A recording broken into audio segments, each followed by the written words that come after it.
Hello, everyone. Welcome to the Raven Rolls. Tonight, uh,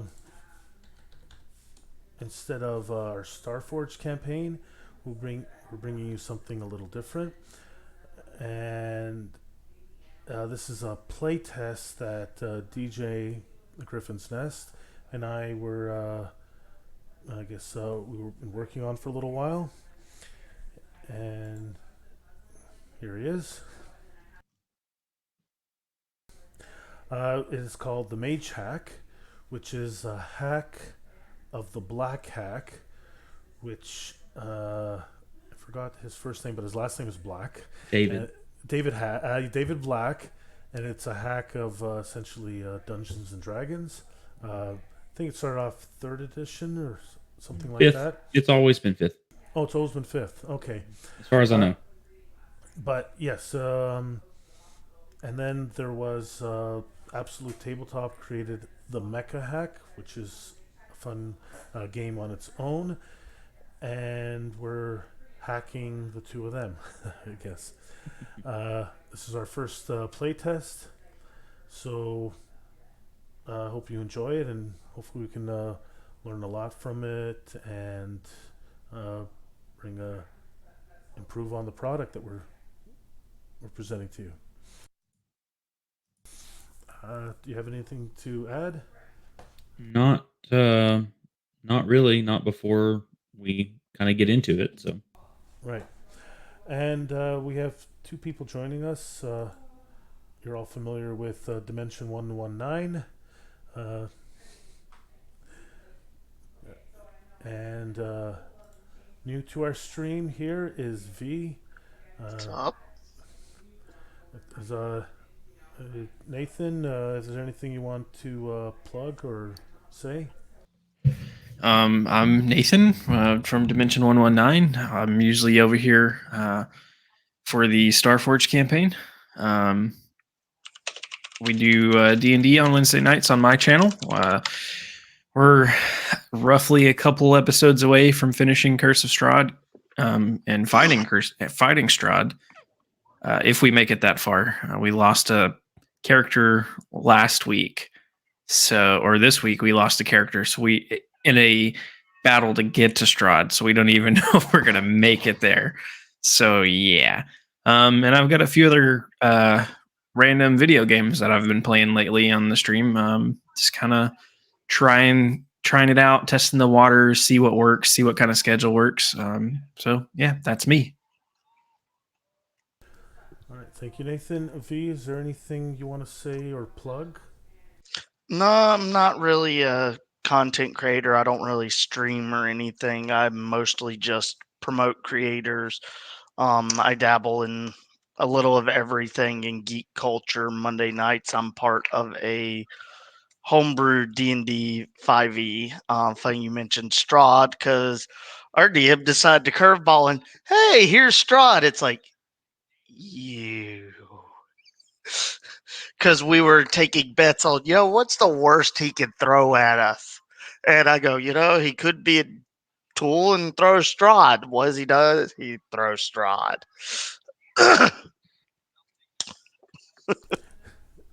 All right. Uh, all right, we'll get in and I can let DJ lead it. He'll be running the game tonight, and the three of us will be playing. Sounds like a plan. okay, so starting with the sort of premise, the setting of the Mage Hack, at least the current setting that we're working with. A little bit of backstory on why we even started this game.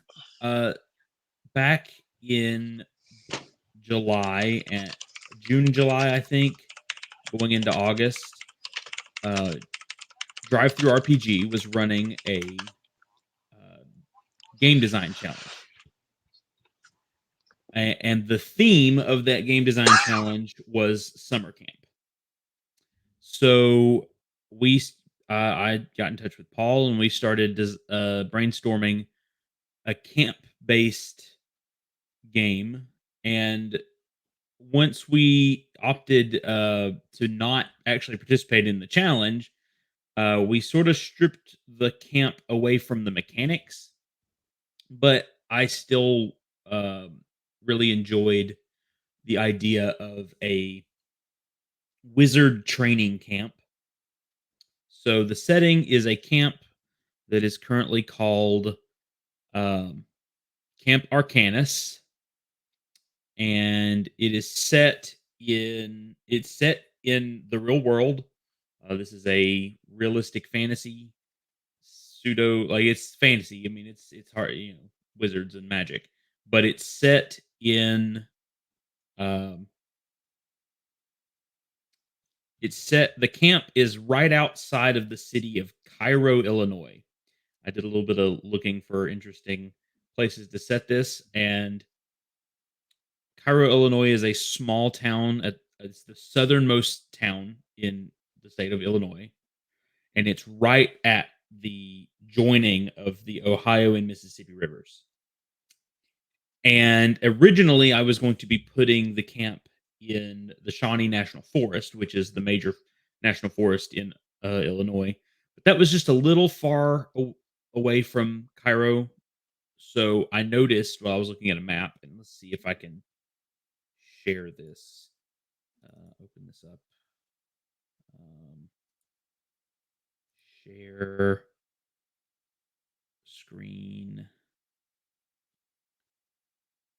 Okay. Window, this one. Okay. So this is the map. This is actually just a screenshot of Google Maps.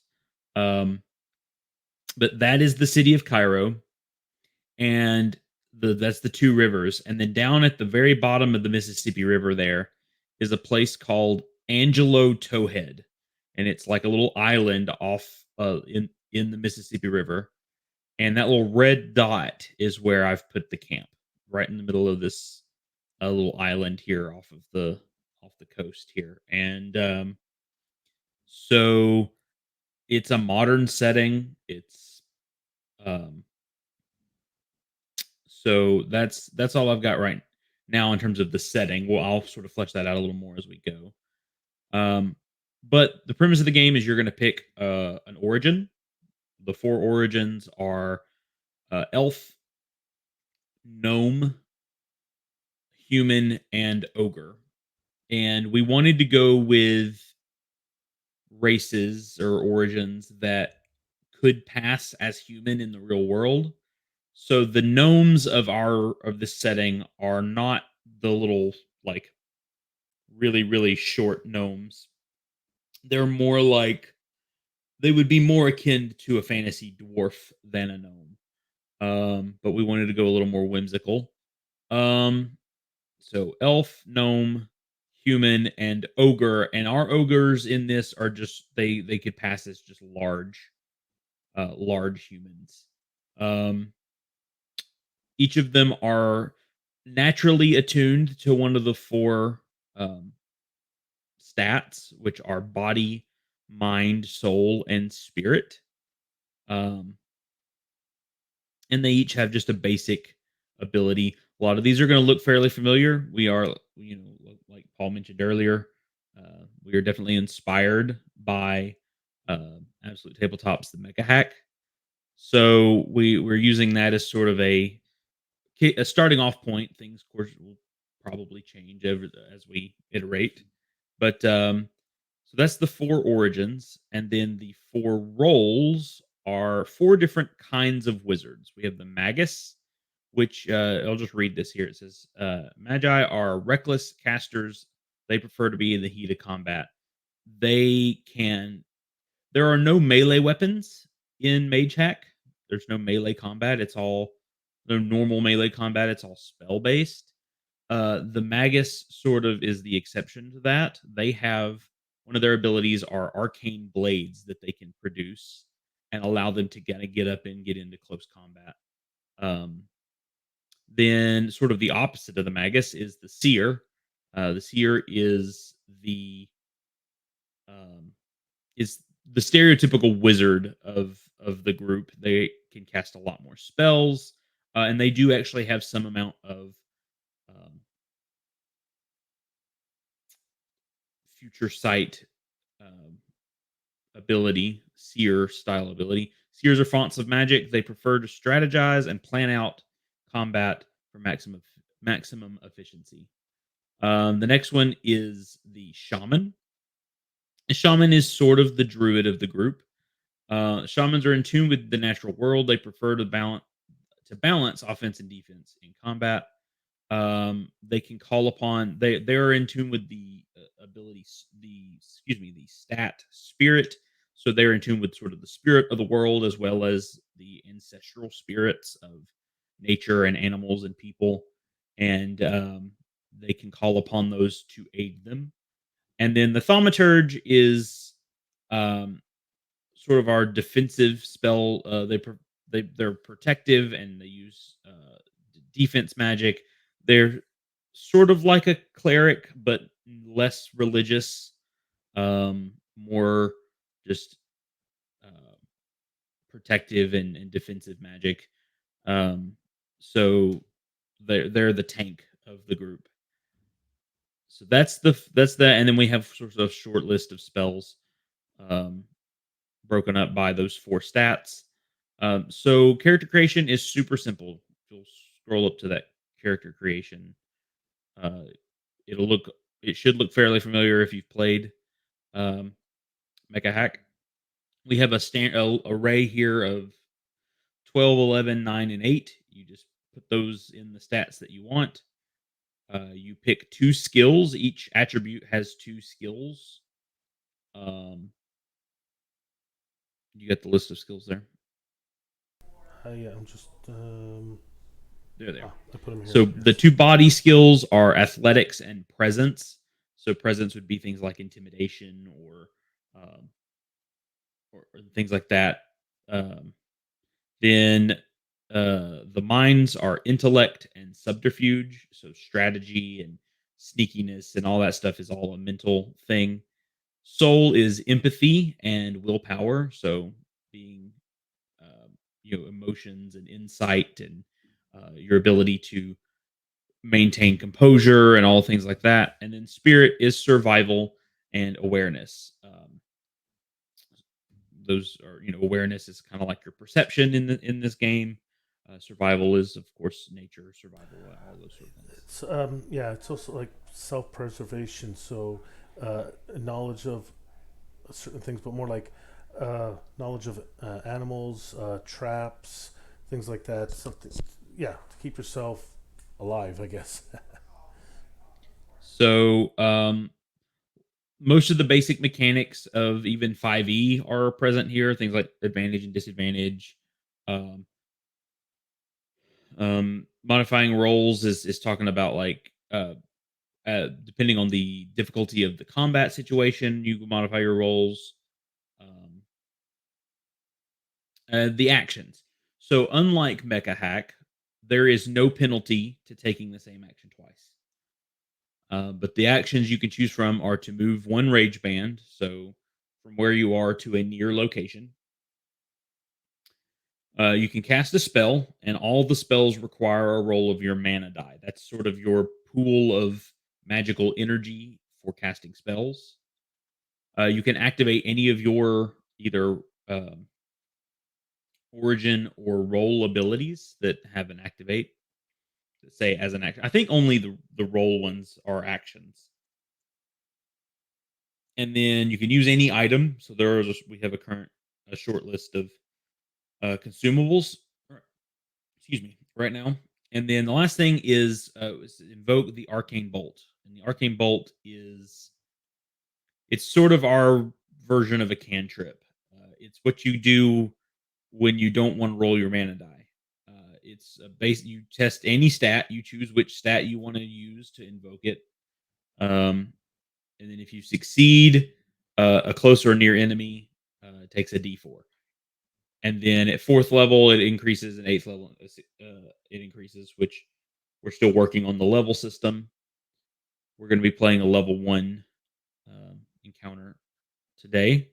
But yeah, it's just a little basic. It's not super high amounts of damage, but it's something you can do.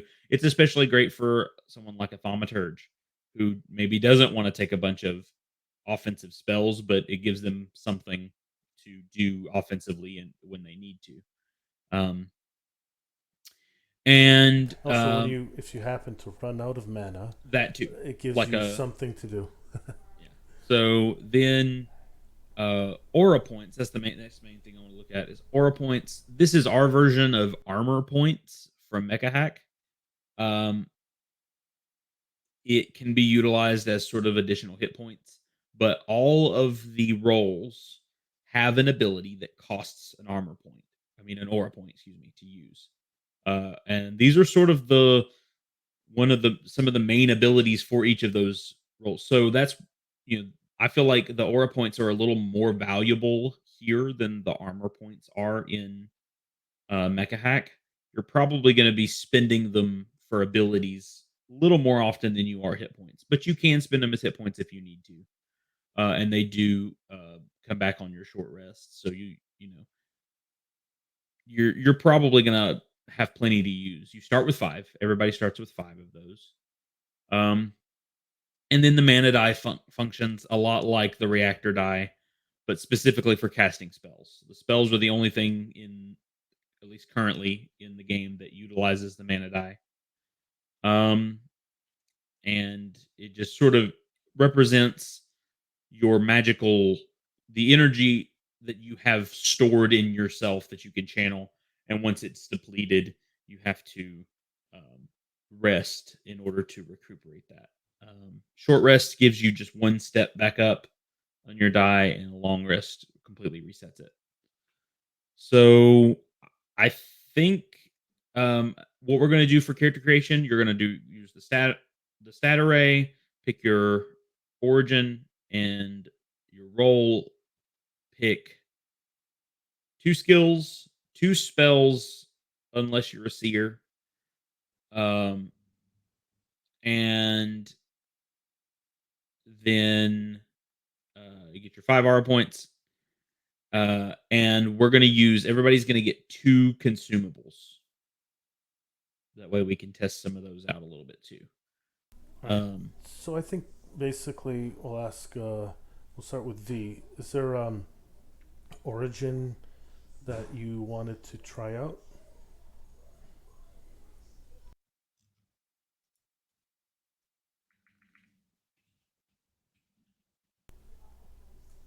V, are you muted? I don't know. Can you hear me? Sorry, headset's got a short, so I was fighting with it. What was the question? Is there an origin that you were interested in trying out? Let me tab back over. I've got like this in one tab and the sheet in one. Origins. Honestly, I was thinking of just doing the human. Okay, so you can put down human on yours, and you can copy the ability. And for now, you can just put +1 into your soul, and then we'll go to the attributes after. I think.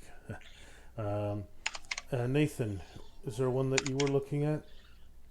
I think I'm going to go with Ogre. Oh, okay. And let's see. I'm going to go Gnome. So Gnome. Okay. And I know we're going a little bit different. Usually you put your stats in, but I think to get a feel of this. And So I already see one slight issue with the form fill.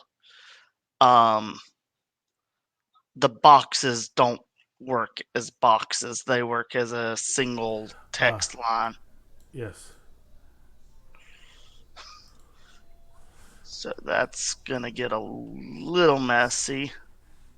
Okay. You can use a text document. I think I'll let my brother know, and he can fix that. I think he's only done it a few times, so It's all good, Yeah. but if you don't know, you can't fix it. yeah, that's good. Thank you. No worries. Okay, so V,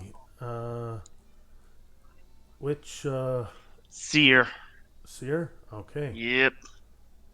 human seer. All right, and Nathan. So I kind of figured I'd test out kind of what worked best together. So I'm gonna go Magus with the ogre. All right, and let's see. That leaves me shaman or thaumaturge. I am going to. Let's see. Just in case, I think we need some healing, so I'm going to pick the thaumaturge.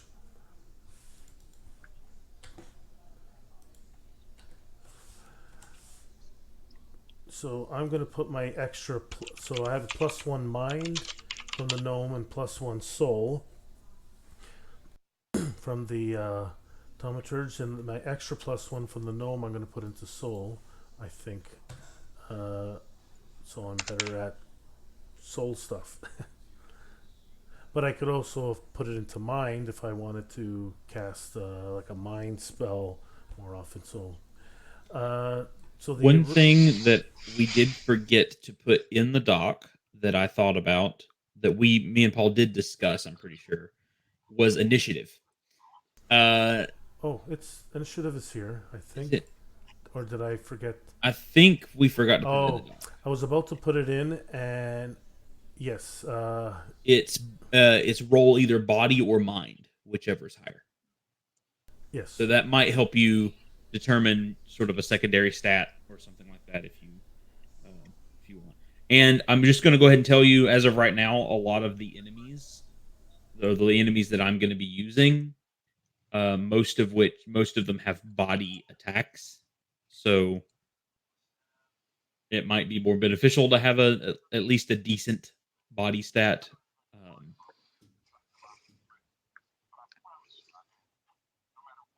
course, as we make more enemies and stuff, we can play with that. But yeah, most of this are body attacks. So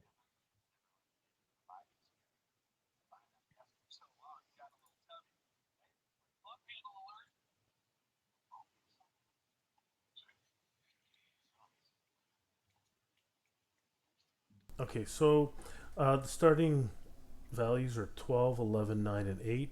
If you want your primary to be higher, obviously you put the 12 in there, and then your secondary at 11. But if you want to put your body higher, maybe you want to put the 11 in body for V, because I guess the dimension you're probably going to put the 12 into body with the +2.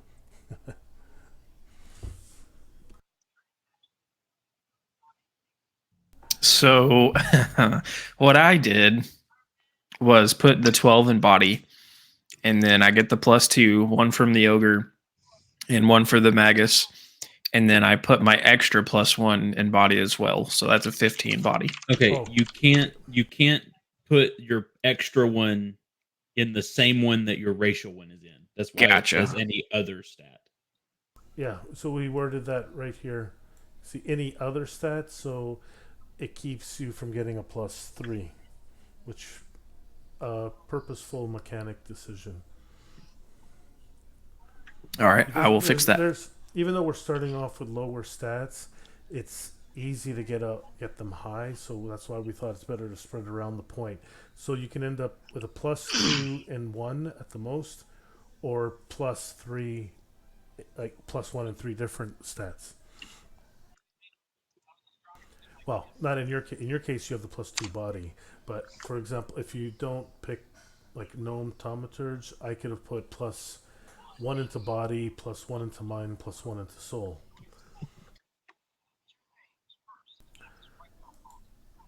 Okay, so let me see. Oh, I forgot to copy thaumaturge abilities.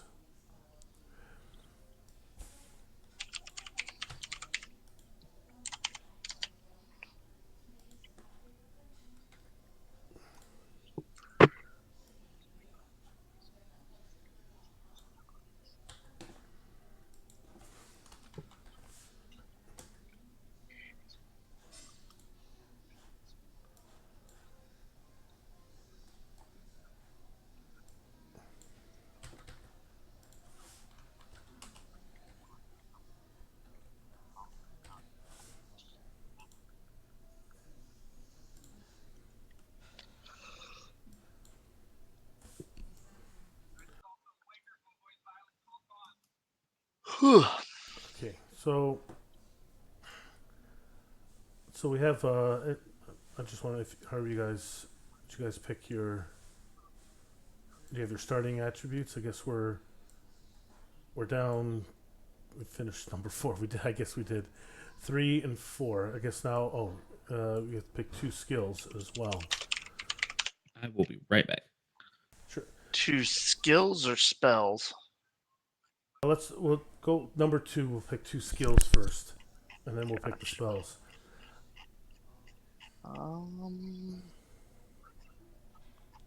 I'm actually going to take. Oh, I misspelled willpower. Or oh no, that was. It's. I gotta fix that. So, I'm gonna go with. We have a. What did you take, a seer again? V. Yes. Yes. Where are skills at? Underneath the attributes. They're underneath. It's on the character sheet. Yeah, underneath the one they correspond with. Here, let me, Oh, okay. Now I get you.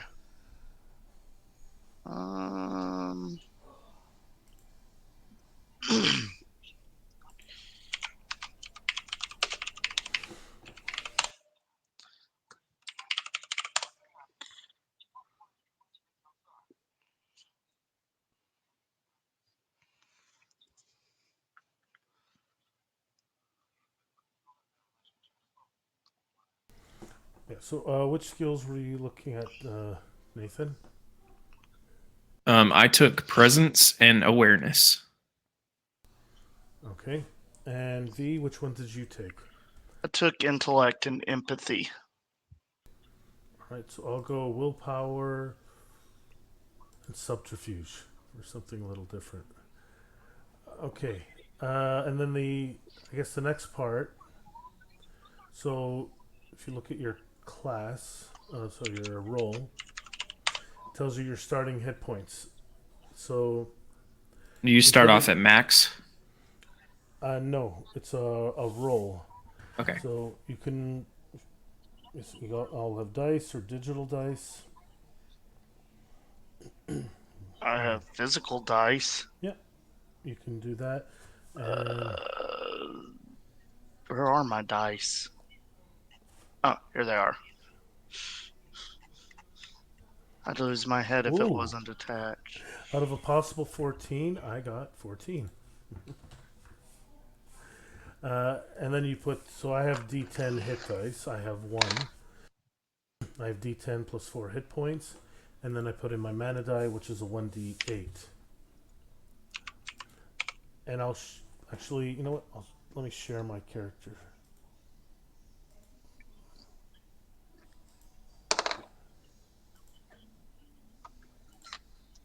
Cool. So yeah, here's my character sheet so far, and then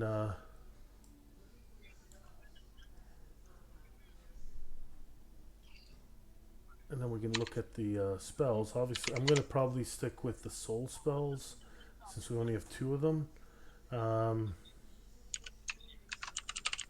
Let's see. I'm probably gonna. Well, let's go, Nathan. We'll go with you first. Which ones were you looking to get? I was looking at concussive force and shield, just trying to stick with body spells. We'll let you know the Arcane Tendrils, our idea for that was like Thorn Whip to pull the enemy closer to you, because then a Magus uses the blades. As I said, that's one idea, because you can pull them closer and then attack. As I said, that's one idea, but I'm not saying that's the only way. That's just why we came up with that spell. But yes, Concussive Force is a... Oh, that might be better, because I didn't even see the Arcane Blades. I missed that. So Yeah, let me go back to...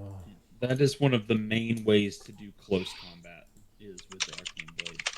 The other major way to do, like, there's a couple of spells I think that are close range. Yeah, right here. You have Arcane Blades. So basically, it's like casting a spell. You just don't have to roll your mana die.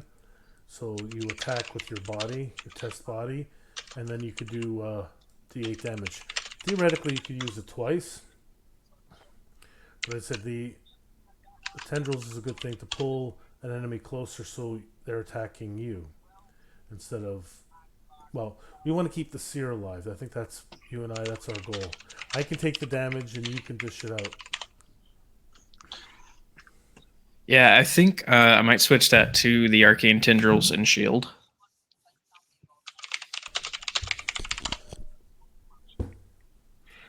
And V, which spells were you looking at? Because you get 3 spells. They don't all have to be mind spells. I think I am going to take Summon Protector, Sanctuary Ward, and Psychic Blast.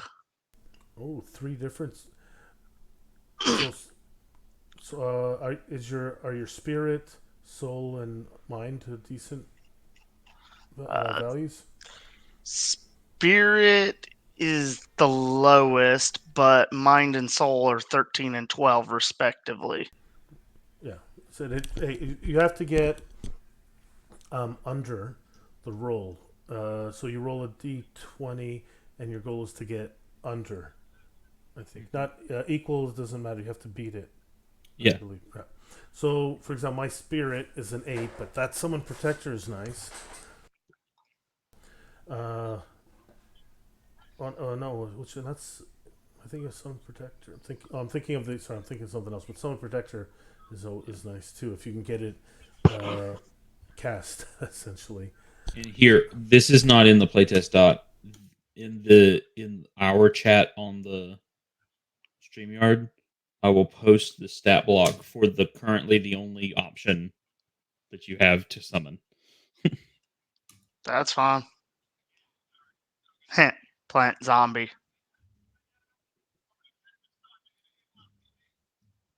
Yeah, my idea for the shaman, because this was made with the intention of the shaman. But my idea for a shaman is that they're sort of like necromantic druids. Like they deal with like all aspects of nature and life, including the sort of decaying parts. And so that's Interesting. Yeah. He's very inspired by the Golgari Guild from Ravnica in Magic, if you're familiar with that. I think because they're spirits, so all spirits, even humanoid spirits. Sweats and black green combo. So I'm going to take fear because that's always a nice spell. Invisibility because it fits that I am subterfuge.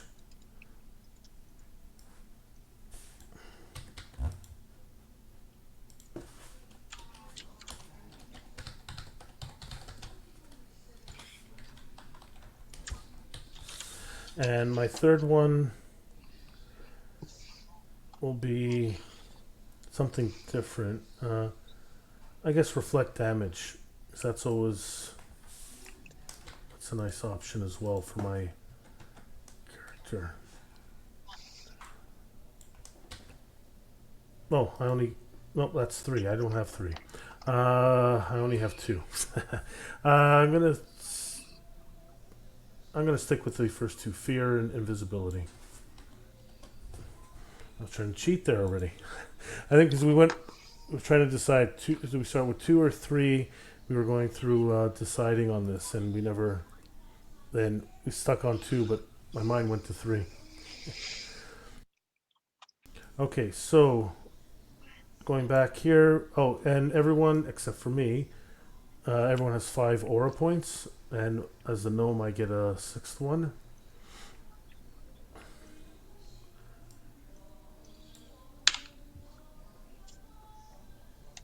And so is there any questions on 1 through 6 of character creation? Nope. I don't think so. We just need to come up with names.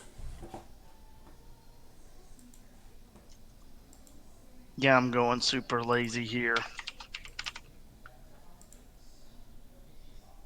My gnome is called Bo. You have an ogre. Sorry, ogre.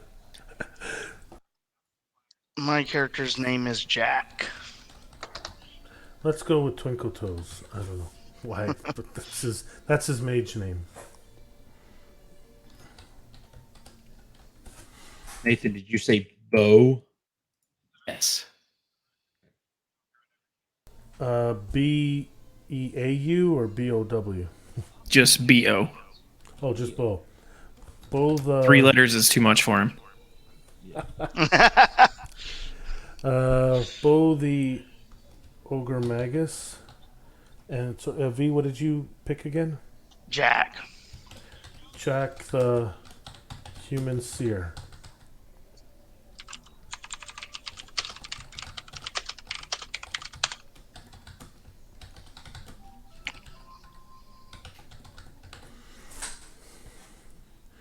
And I think next time if I play this, I think I want to back to that idea you didn't.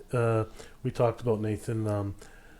Ogre thaumaturge might be interesting, or even an ogre seer. I think. Okay. I think that's it for now, and I'll pass it on to DJ again. Okay. Everybody got all their information lined up?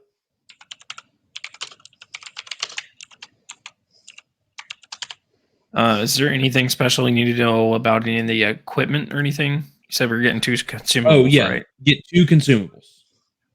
2 consumables. Let's see.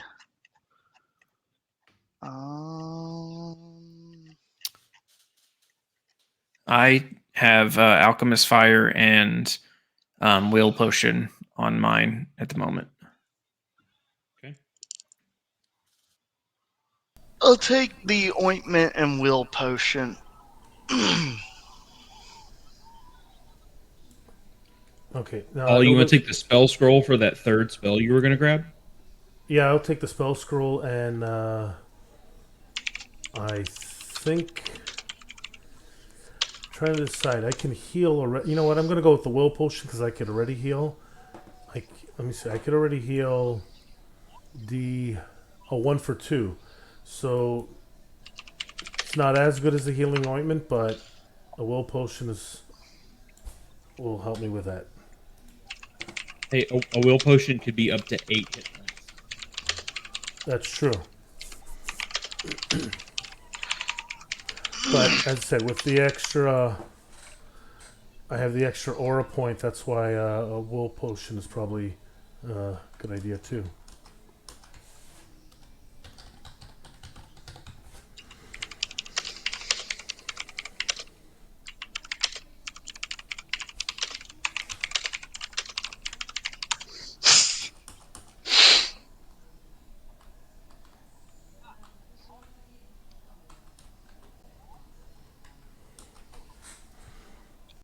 Okay. So I think we're about ready then. So you guys are in the woods. There's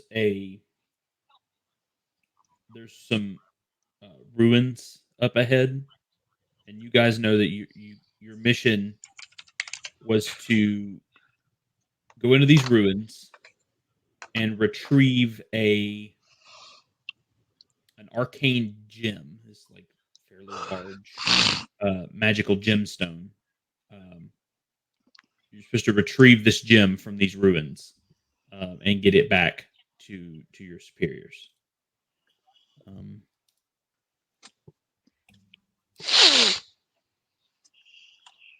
And as you guys approach these ruins,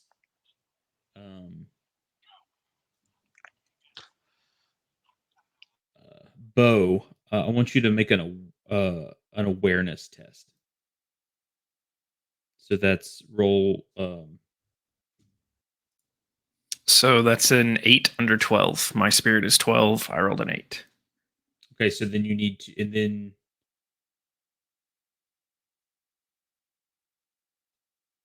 okay, I think either way that's fine, because the way that you got the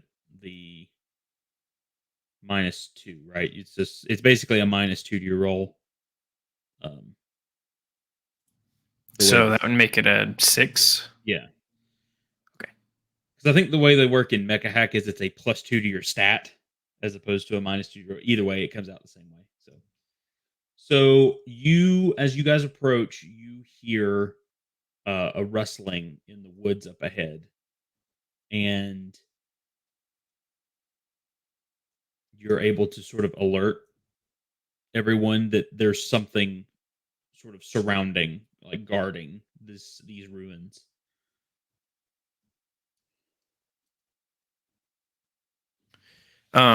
Bo would just turn to the other two and just kind of grunt and let them know that I hear something.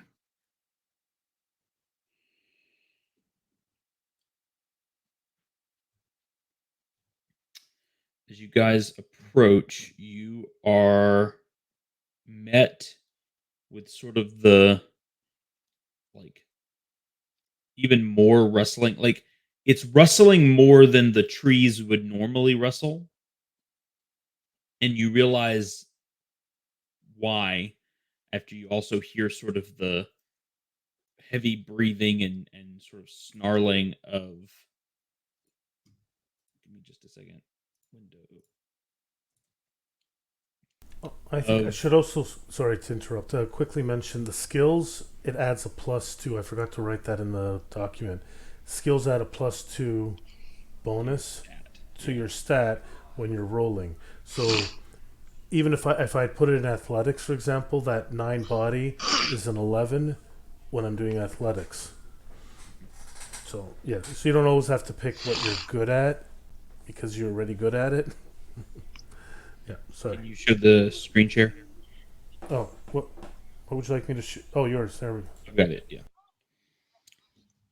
This is what you guys encounter. This, Kill it you with guys, fire? yeah, you guys know that this is a shambler.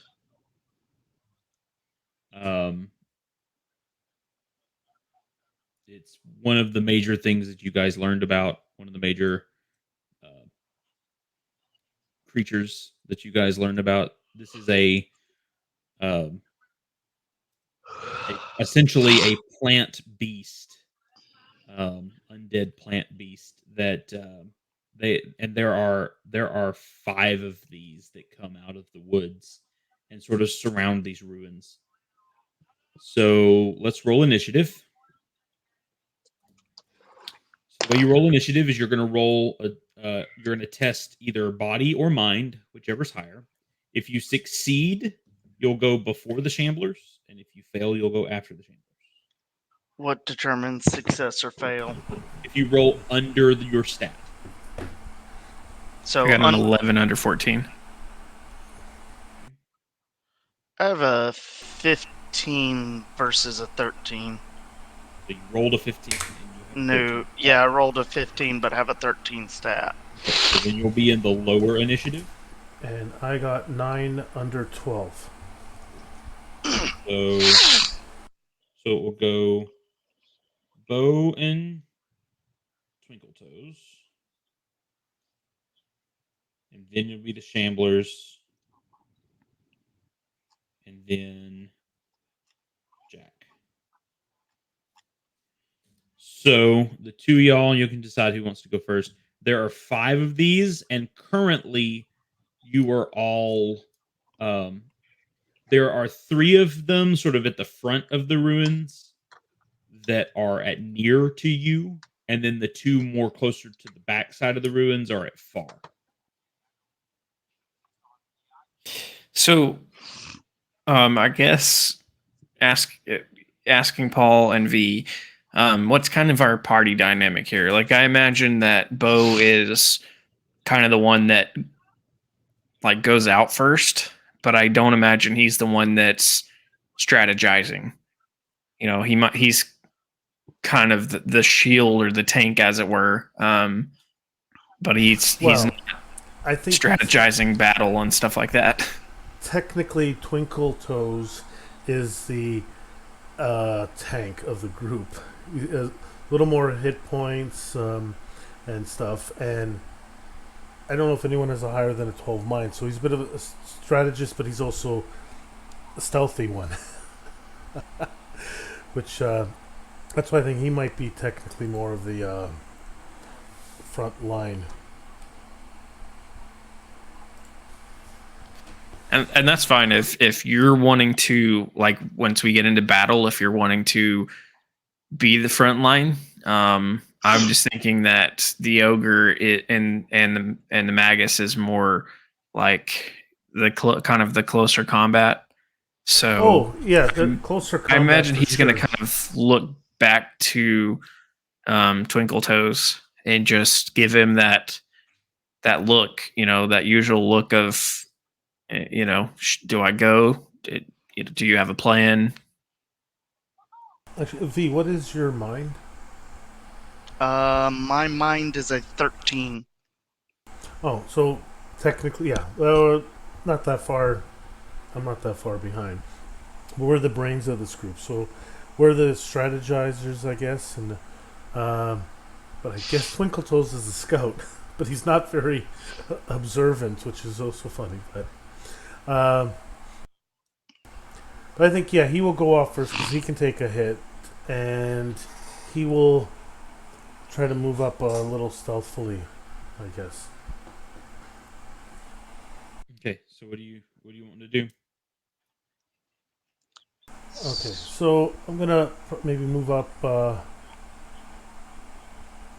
the side, and I want to make a note that we need to create some sending stones as items, like the Mage Hack communication communicator or something that they had. Yep. So I'm gonna move up probably to the side stealthily. So that is 14 on subterfuge, and I rolled a 2, almost a crit. Okay, so you're trying to get up closer to the ruins without getting in the way of the chamblers that we're trying to do? Yeah, I'm gonna see if I can get around them, and if there's a way I can bring the rest of the party in with me without to avoiding combat with these things, if possible. There at this, and you are able to sort of sneak around and find a way sort of up to the building. But at this point, especially the ones that were closer to you guys, have picked up at least a scent, like, hey, there are people here. So they're at least looking for you guys. They're like, you've found a way, but it's even though you might could make it there, but whether or not the rest of them could or not. Yeah, I wonder sometimes about Bo. I don't know if sometimes I don't even think he tries to be quiet. Actually, what is your mind, Nathan? 8. Oh, that was your low. Yeah. So, so I look around and I see can I see if there's any more of these creatures, or just the 3 that we've already seen.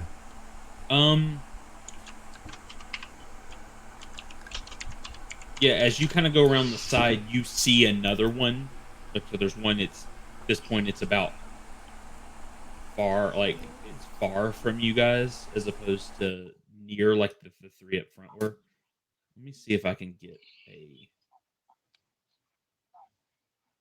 I wish I had a. I'm gonna open Paint, and we're gonna do Paint virtual tabletop.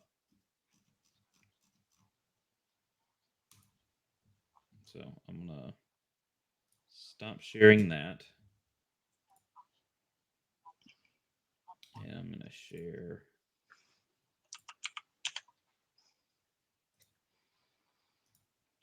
paint. Here we go. So you guys there's the ruins are here. And then there's like 3 shamblers that you can see here, and these are all sort of near to you guys. Like, as you guys are down here. And Paul, if you come around this way trying to find a way in this way, there's another one back here. All right. So what I would like to do is I would like to cast. Are they considered near from me? These here are near. I move a little bit more. Can you? So north on the map, is there's more? If there's more room up there, like if something were to move that way. Yeah, and then you're all surrounded by woods. So Okay. I mean it's So I'd like to move up so that one at the top right is near, okay. and I would like to cast Fear on it. Okay. So basically, yeah, if I succeed, the target close or near enemy must forego an attack and move 2 range bands away from you on its next turn. So I could try to get it to move further away, even though we're not exactly in combat yet. If it moves further away, then there's less. It'll take longer for it to come back, I guess. Right. All right, so I will test my soul, and that is a failure. I rolled a 17 over 14. Okay. And roll your mana die.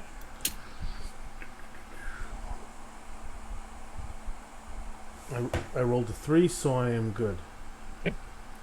So yeah, that was so you moved and you cast Fear, so that's your turn. So Bo, you're up. You guys are down here. Sort of in the woods. Kind of half hidden. They know someone's there, but they haven't quite pinpointed you guys yet. What's our distance from them right now? You are near to these 3, and then Paul knows, or Twinkle Toes knows that there's one up here that you guys are far to. Gotcha.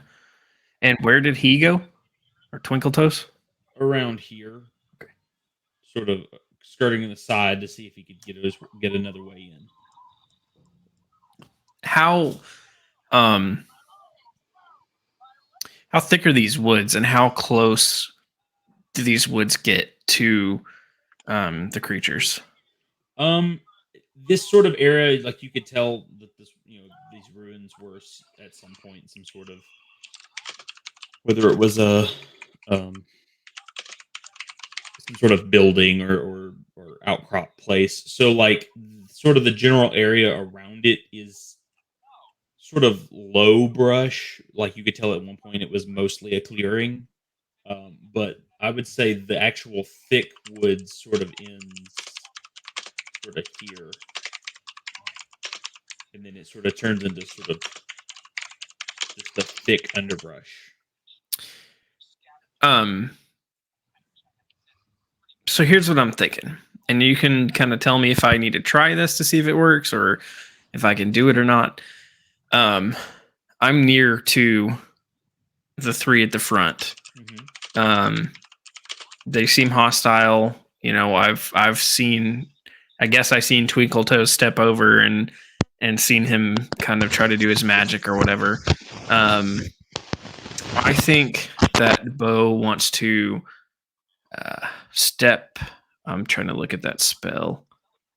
Near or far, yeah. So step back to where he's far from one of these enemies, kind of off in one direction a little bit, and attempt to cast Arcane Tendrils and pull it into these woods where the others might not be able to see what's going on, and just kind of make it appear as if it's disappeared. It kind of pull it to me and make it appear as that one has disappeared from its comrades. Okay, so you, I'd say if you kind of moved back in this area, that make one of these would be at far, and then you want to pull it essentially to the woods. Yeah, kind of try to pull it into the woods, kind of like a horror scenario situation where something reaches out and grabs it, and it's just like to the other two, it's just kind of just been pulled into these woods and they can't see it for the moment, hopefully. But your ultimate goal is to still keep it at near to you when you're done. You don't want to pull it up on you. I don't know how far that pull. So it pulls one range band. Yeah, that's fine. Just pulling it to where it's still near to me, because I'm basically trying to pull it farther into these woods, kind of thing. Okay. So then that's a body spell. So, is it straight body, or do I get something with that? Body. It's just the body. All right, all the so are straight rolls. That's going to be a 15 over 14. So it was a fail? Yeah. Okay. So roll your mana die.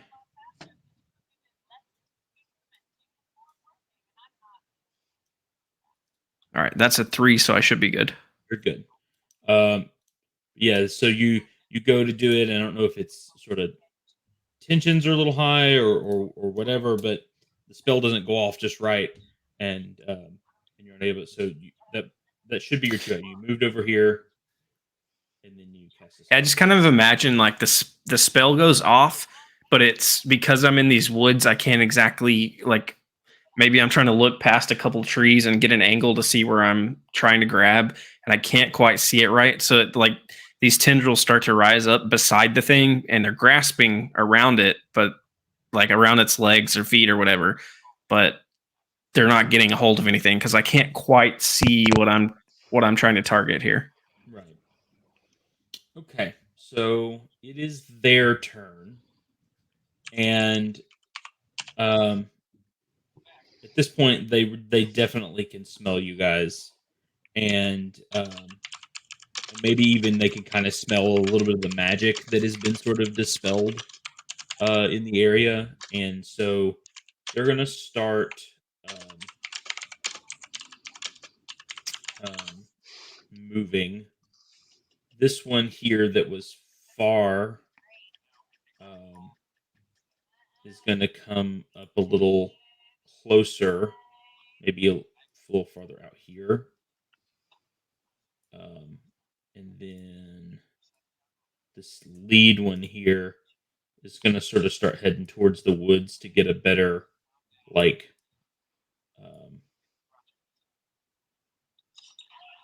better look. Let's see. So, Jack, you're still sort of in this area because you haven't moved yet. I need you to make a. I guess it would be a mind check.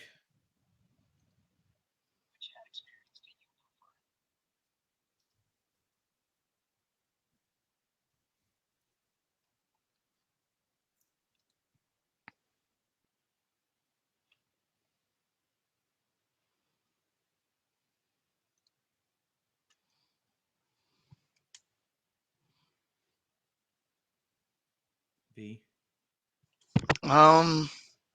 Sorry, the short in my cable, you went mute for a minute. So Mind check to sort of see if you can stay hidden in the woods from this thing searching. That's a fail. That's an 18. 18. Okay. So this thing gets up, starts sniffing right on the edge, and then it catches a glimpse of you, and it sort of leans back and makes a terrible noise to alert the others. And as it sort of lands back down, it's going to it's going to like stick its head through the bush and try to take a bite out of you. So I need you to test body.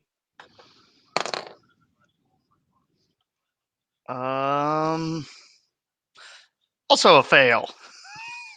Okay, so This is going to be a short-lived character. okay.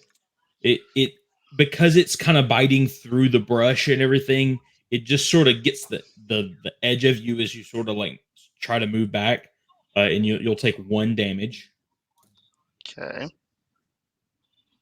But at this point, they're all pretty aware that there actually is someone here.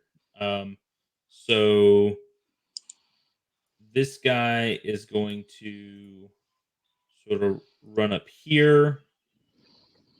He's not really in a position to get to anyone. And then this one's kind of come up here closer to Twinkle Toes. And then at this point, you notice another one kind of come up out from behind this side. So there are a total of 5 of these that have all sort of come up to the front of this clearing around these ruins. Right now, since they really don't know exactly where you guys are, they're not going to retake doing much else. So right now, it is Jack's turn. You get 2 actions.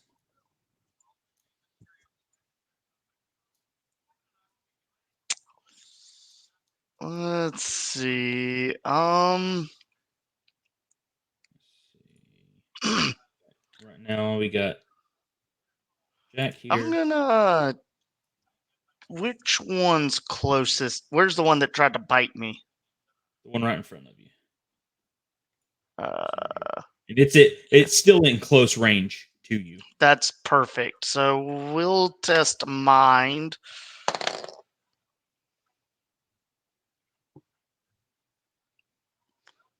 That is an 8. Finally, a fucking pass. So how do we do the whole mana die thing? Okay, so your mana die, whatever your mana die is, just roll that die, and as long as you don't roll a 1 or a 2, you're fine. Cool. I rolled a 9. Cool. You're still good. So then roll a d6. that is 4. 4. Okay. You this thing like reels, like you can tell that it's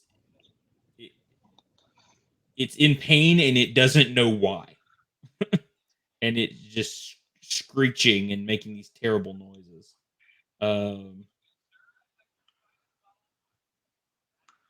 And you said a second action. Yes, you get a second action. Well, any action, you can do the same thing again if you want. You can move. You can use an item. I'm gonna hope to hell I get lucky, and we are going to fight fire with fire, and we're gonna see if I could summon a shambler. Okay. Let's see. That's a 3. I've Awesome. never been so happy to see a low number in my life. Where's my D10? That is an 8. So You're still good. Let's see. We didn't put a summon range on this, did we?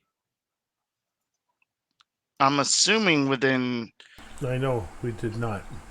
I also noticed that reflect damage says target a mage, but didn't say the distance. Yeah. Playtesting. So what should we say? I think we said everything. I think we never put it in, but I think everything was near, unless specified. Otherwise. Yeah, some of them could be near and close. We can make that arbitrary ruling right now? We could do right now either close or near wherever you want it. So you can summon it next to you, or you could summon it out in the middle of the area here. I'll summon it right to the right of the thing in front of me. Right here? Yep. Okay. So this light green one is yours. So it gets to act on your turn. It can move, and it can make one attack. We'll have it make an attack. Okay. So I'm assuming it's because it's a shambler, it's going to be a body attack. Yes, and this will be using this is interesting because I think this is sort of new territory for the like Mecha Hack stat block style. I don't think anything in Mecha Hack allows the player to properly use the actual enemy stat blocks. I think two ways we can do this. We can, since we don't have an actual stat block, we can use. How was it summoned again? Which stat? It is summoned using spirit, and it says uses your stats to attack. So yeah, that's what I was saying. I think what it is, since it's a body attack, I think it's going to be his body to make the attack. My suggestion, possibly, because it's going to be a spirit test to summon it, so they may not have a good body, the summoner. So perhaps using their spirit. I know that right now, Jack doesn't have a very high spirit. Yeah, my body's actually higher than my spirit. Okay, as this, I think it should be the stat, but we can roll whatever we want now. I think let's try right now with body, with using the stat block as written, and then we'll go from there. All right, let's see. That fails. That's a 12 over a 10. Okay. So essentially, the summoned creature is Jack as a shambler. Pretty much. With hit points and abilities. No, it has an 8 hit points. Well, that's just with its own hit points and damage and attacks, but it's stats of Jack. Yeah, it's the stats of you. Yeah. It's oh god, what's the show I'm thinking It's a leaf of? clone. Not quite. There's literally a old like superhero comic or anime or something where there was a character that literally summoned like a spirit as like an overlay of themselves. So they're still the core of it, but it's acting as an extension of them. And Vixen, is that it? There's thank you. Yeah. I was like, I know what I'm thinking of, and my brain. DC character. Yep. She was animated, but also on the Arrowverse. But I'm reading a webcomic about her right now. She made a lot of appearances in the Brave and the Bold series. Now that you've put a name to it, I can remember. Okay, so we are back at the top of the initiative. So we got Bo and Twinkletoes. You guys choose who wants to go. And these things are fully aware of you guys now. Yeah, you can go first if you want. Are these things near to me now? This one is near, and well, let's see.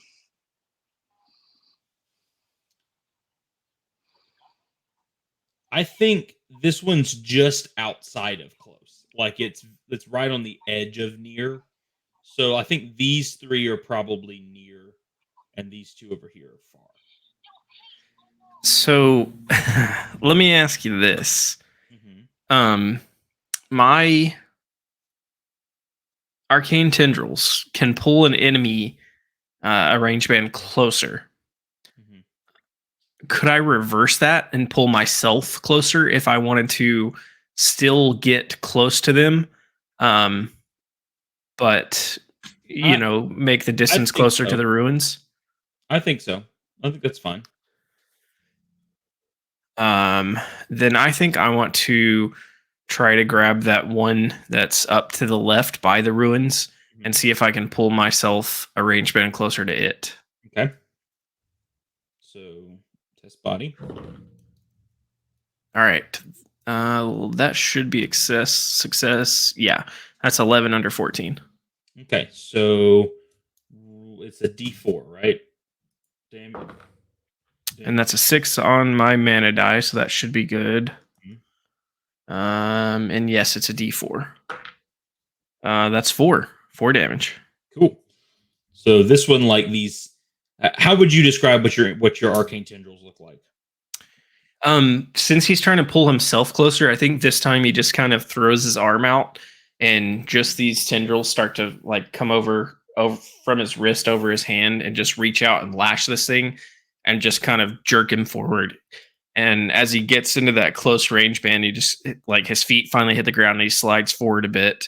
And it's just like when it latches on, it's not like it just wraps around. It's like thorns that kind of whip into it and lash into it, and that's where the damage comes from. Okay, well you're here now. You still got one more action. Well, actually, I wanted to bring up something. There's the Goblins webcomic.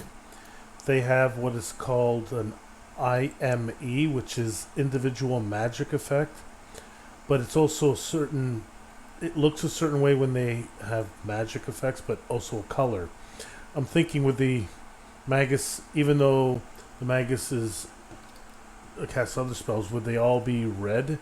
As an example, if that's the Magus's color, would their spells have a red color to them? Just something to think about, I guess. And then like obviously the Sears would be blue. Thaumaturge is yellow, and the Shaman's green. Yeah. Just as an idea. I don't know. Sorry, I sidetracked a little. I mean, that's why we're playtesting, so we have ideas like that. Absolutely. And flavor and so the Arcane Blades. Yes. Does that cost anything? I mean, I obviously have to test body. Yeah. I did that. That is a 10 under 14. But that doesn't cost me anything. Like I don't need to roll my mana die for that, right? Not cost anything. No. Okay. So that's a 10 under 14, and that should be a D8. Where's my D8?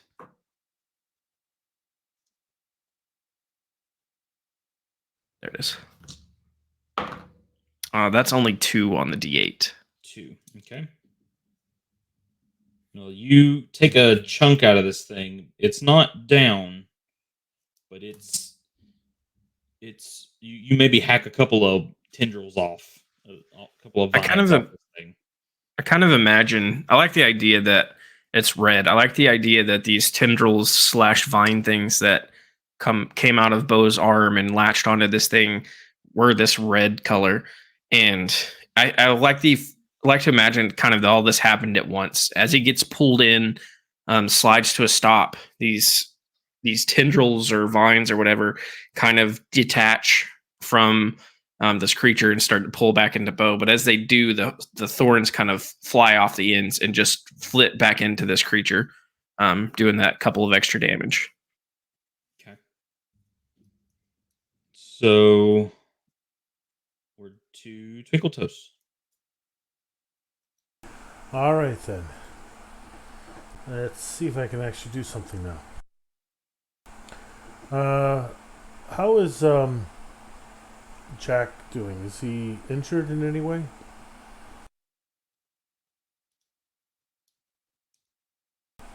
V, you're muted. Actually muted. If you're there. Okay. DG, do you remember if he took damage? Took 1, I think. Oh, took 1. Okay. Yeah, I took 1 damage from the thing right before I did the summon. Okay, you're fine. It's just a scratch. Pretty much. Let's see.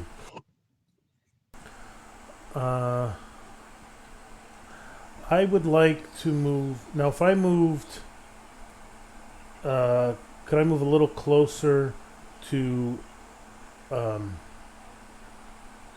Jack? But I want to be still going to attack this one. You want to attack this one. Actually, am I close to Jack or am I? You're at this point. You're near to Jack. I think you're close to this one and near to this one. Okay, so I would have to move to be. I have to use one of my actions to move closer if I wanted to be closer. Okay, you know what? That's my job. I'm gonna move closer to Jack, and so I could do protective bond if needed.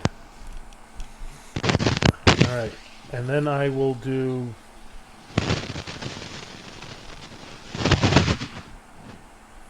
Okay, I will do. Let's invoke the Arcane Bolt on the one right next to me. Alright, I am going to test Soul. 20.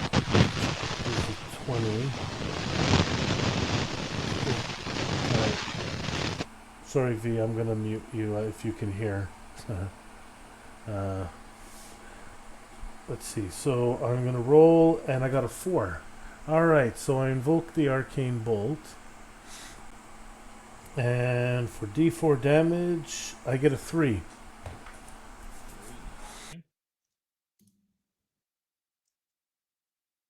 Okay, so it is. That's both your actions, right? You moved and you. Yes. Arcane Bolt. So it is now their turn.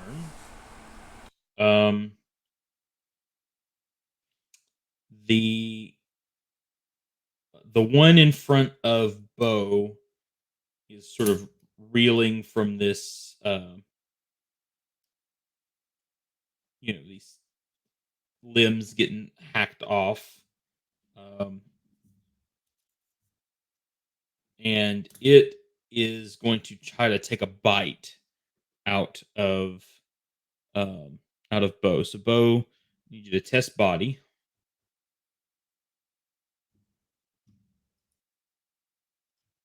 That's a 6 under 14. Okay. So you're able to sort of maneuver and maybe push it off of you before it can get a chance to get a hold of you. And then let's see. Let's go with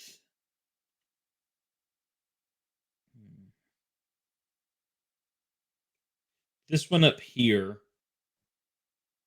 Is going to extend its vine. It's going to extend these vine tendrils out, and it's going to. I need both Twinkle Toes and Jack to make a body test. 18 over 9. Oh, that's bad. That is a 19 over 10. Okay, so both of you are going to take 2 damage. Actually, no. V will not. Jack will not take damage. I'll take all 4. Is it? 4. Yeah. Okay. That is yes. As a thaumaturge, I'm my protective bond. So if a close mage will take damage, you can choose to take that damage instead. So so these vines sort of lash out, and there's thorny vines, and they sort of whip into Twinkle Toes, and they're headed for Jack, but he's able to sort of jump in the way, and sort of his magical aura draws the damage away from him. Let's see, that's 2. Let's see. This one here is gonna turn and take a bite out. Try to also take a bite out of Bo. So Bo, give me another body test. It's a 9 under 14. Okay.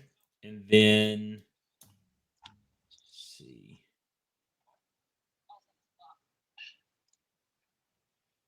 This one here is going to sort of turn to the other Shambler, to Jack Shambler, and try to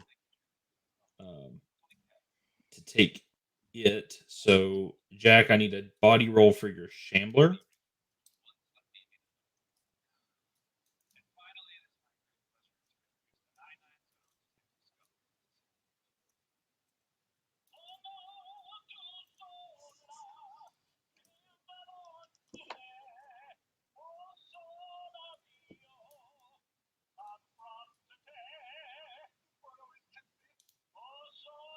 V, you there? Yeah, I'm here. Okay. I need a body roll for your Shambler. Body roll. That's a 3. Oh, 3. Under 10. Okay. So these two Shamblers sort of get locked in each other, and then your Shambler's able to hold back the maw of this one here, and then this guy is going to try to lunge through the brush here and get at Twinkle Toes. I'm going to move it a little closer. I've got to replace this headset. Okay. Paul, I need a body roll.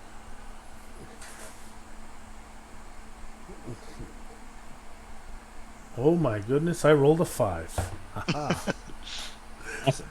So you're able to sort of mixture of the sort of the brush through here, the trees, and you're able to sort of to get out of the way and keep it from getting to you. Okay.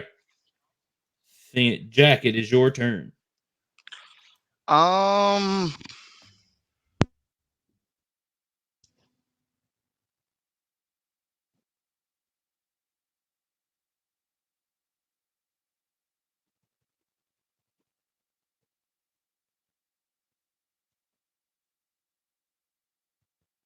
We can't hear you if you are talking. Again, can you hear me? Yes. You stupid piece of junk.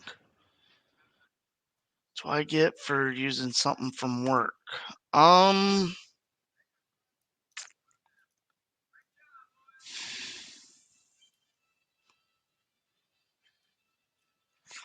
I guess we will try to stun it again with another psychic blast.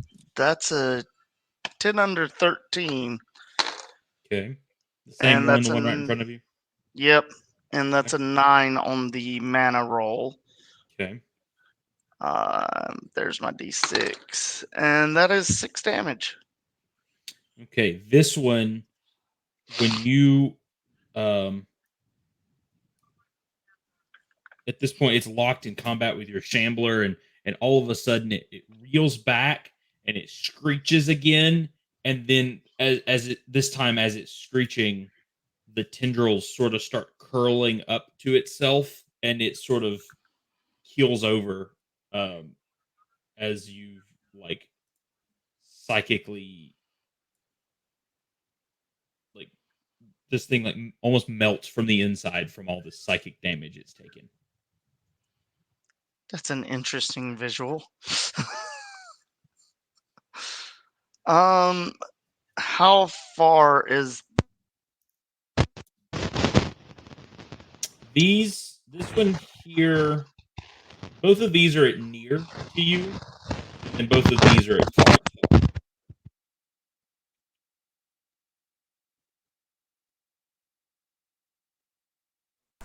You died.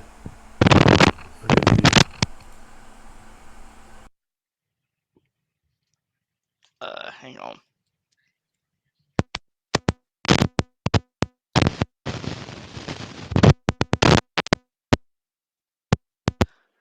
Can you hear me now? Okay. Am I still good? Yes. Cool. So I'll target the one on the left with a blast. That's a 2 under 10. Okay. 3 on the mana and 3 on the d6. Okay. This one also lets out a screech of pain, and I believe that means we're. Oh, your Shambler. Your Shambler gets Yep. that. So please let the good luck continue. That is a 7 under 10. So where did you say? So that's a D4. To the one right beside it. Should be a D6 if you're doing the bite attack. Oh, you didn't list. Oh, now I see it. Work's killing me. That's 4 damage. 4 damage. Man, your Shambler takes a bite out of this thing and it's writhing. It's still standing, but it is not happy. Okay. I believe that puts us back at the top. Did you want to go, or It doesn't matter. I can if you want. Yeah, go ahead. All right, I'm going to test body twice. See if this works before I describe what happens. That's a 10 under 14 and a 13 under 14. Bo is going to cry out and like throw his hands out at both of these. I'm assuming this one, since it bit at me, the one below me is close as well. Close. Yeah, all right. Both of those are close. He's going to throw one hand out at each of these creatures and use the Arcane Blades again. And just this swirl of like thorns and different sharp shards of objects start swirling up. And I'm going to hit both of them each with a one of the Arcane Blades. Okay. That's a D8. Yeah, attack for the top one. That's 4. Okay. And 2. Okay. So the bottom one you take a big chunk out of, but it's still sort of standing. Maybe, like I said, some of its vines are sort of mangled, but you obliterate the top one. Like, describe exactly how these things cut into this thing. I think the top one, it's still those same thorns. Like I'm just kind of, every time I do it, I'm kind of pulling those thorns back out and sticking them in. And this time, like they go in with such force that they just come out the other sides. And then it just kind of stands there for a second and then just collapses to the side. And then you kind of see it's vine, it's made of vines and leaves and stuff. And they just start to shrivel up and brown. Mm-hmm. And sort of as these things shrivel up, you notice this with the other one too. As these things kind of shrivel up, they start to sort of sink back into the ground underneath them. Sort of from whence they came. I believe we're at Twinkle Toes then. Twinkle Toes attempts to go pew pew. One of them doesn't work, but connects with the first one for 4 damage. On the one right in front of you? Yes. This one's sort of been locked in combat with this other Shambler, and it's sort of distracted, and your sort of electric yellow bolt of arcane energy sort of shoots out, and it catches it right in its back because it's kind of sort of turned from you, and when it does, it burns a hole almost straight through the Shambler, and it sort of lets out a final screech, and it starts to kind of curl up like the other ones have, and it is down. And that was both of your attacks? Yeah, we'll say the second one I shot and went wide of the other one that's up there. Okay.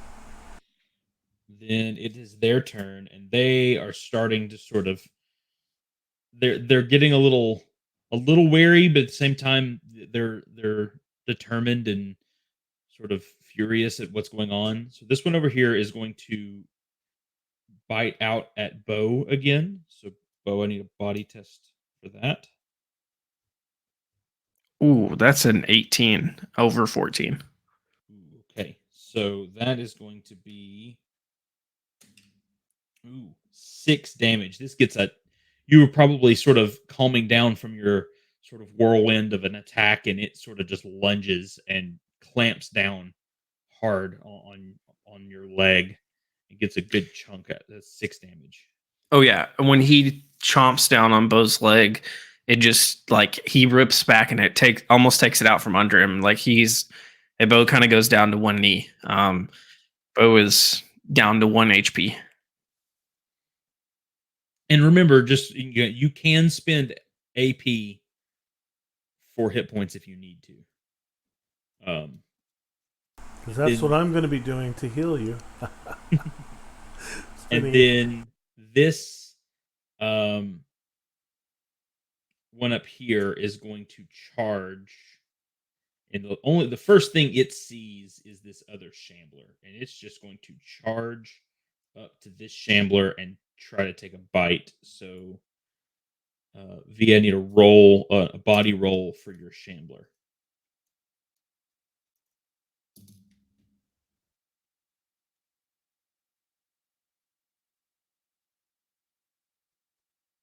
You're muted if I heard mute, and that's all that I caught out of that. I need this one shambler is coming for yours, so I need a body roll for your shambler. Now you're coming through loud and clear. I swear, when I have money, I'm replacing this hunk of junk. That is a 2 under 10. Okay, your shambler is holding its own. You've been rolling pretty good on your body rolls. You have like a 50-50 chance. Yeah. And you've been rolling Yeah, pretty it's good. like the stuff that should have great odds of passing. It's like, hey, here's a middle finger. Hey, you got 50-50 odds on body. But Welcome to V playing tabletop role-playing games. Yeah, but you're only rolling well for your shambler, not for you. I know, that's what's even more ironic. It's like, hey, you're probably going to get beat down, but you're fighting fire with fire, and your fire is holding its own. So where's my good fortune? That adds it. Okay, and I do believe it is your turn. So, I don't think we've gotten dire enough to need the sanctuary ability yet. So the one my shambler is holding, we will blast it. Please roll. That is a 3 under 13. Cool. Where's my D10? There it is. you get it. And that is a 3 on that. And then the D6 is a 1. That's exactly what you needed. It's a good thing you didn't roll 1 on the mana die. Yeah. Yeah. This thing. No, wait, hold on. Never mind. I'm moving my stuff around. This one is a 1. This is the first time this one's taken damage. I hadn't erased the other one yet. Yeah, this thing sort of screeches, and because it's still I thought sort it of took locked. a 6 earlier or a 4 earlier from the bite. No, this is a different one. This one's the one. Oh yeah, this is the one that was further back. Here, yeah. Mm-hmm. So, but it is you do have one more action, and you have your shambler. That is the one that Twinkle Toes tried to cast fear on. Away, yeah. But Twinkle Toes, just by name alone, is not very scary. So we're gonna try on the other one. That is a 4 under 13. So let's see. and a 4 on the mana die, and a 4 on the d6. Okay. Yeah, it's really reeling at this point at how much it's sort of screeching and looking back and forth, and it doesn't know where this damage is coming. I mean, at this point, it probably just assumes that it's this shambler that's doing all this damage. Speaking of which, Yeah, come on, keep the momentum going. And it's a 3. Finally, my dice decide to listen to me. Except for the one that decides to fall off the table. That is 6 bite damage. that takes it out. Cool. So why don't you describe this one? I'm just gonna say it rips its throat clean out. I mean, it's plant, but I mean, I'm assuming there's some organic non-plant material to it. It's a fantasy creature.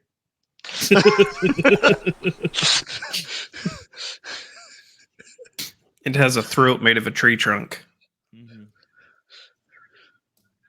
I mean, So yeah, it sort of like your shambler sort of chews in and sort of rips, and this thing sort of tries to screech, but there's nothing left to screech with, and it curls up and decays and sort of sinks into the ground like the other ones have. And I believe we're back at the top. Okay. How many range bands am I away from Bo? You are trying to think of how I had this scaled. I think at this point you are.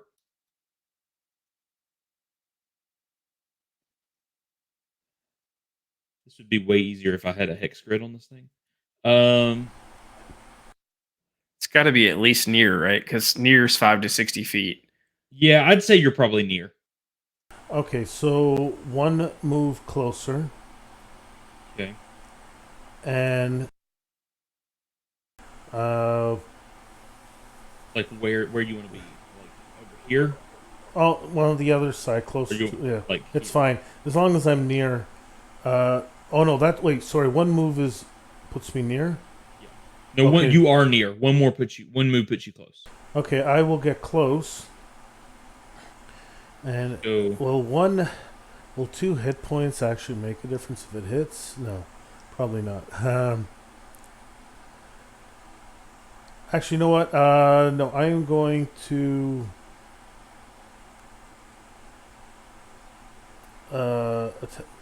invoke Arcane Bolt, but I miss, so doesn't. Yeah. okay. So yeah, as I moved up and tried to blast it, but didn't work. Okay. Bow.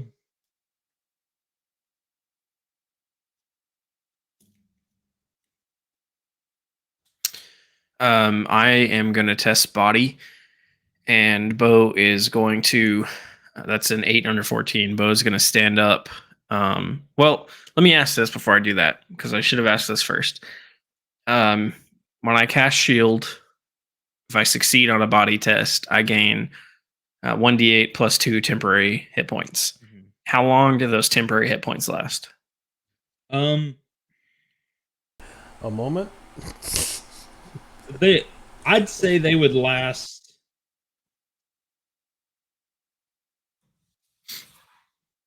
Do we say like combat moment or the day? So I would say they would last at least. So a moment is a round. A minute is like a whole combat. I'd say they would last at least a minute. They would definitely last long enough. Like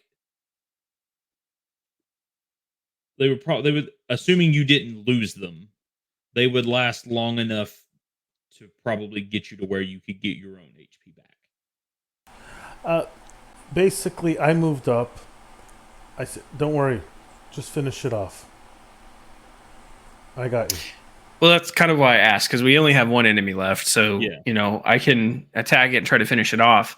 Yeah, But, I think if the temporary HP are going to last at least a few hours or whatever, it might be beneficial to at least have them Well, you can. for if something comes next. But okay, I'll go ahead, this is a little meta. I'll go ahead and tell you.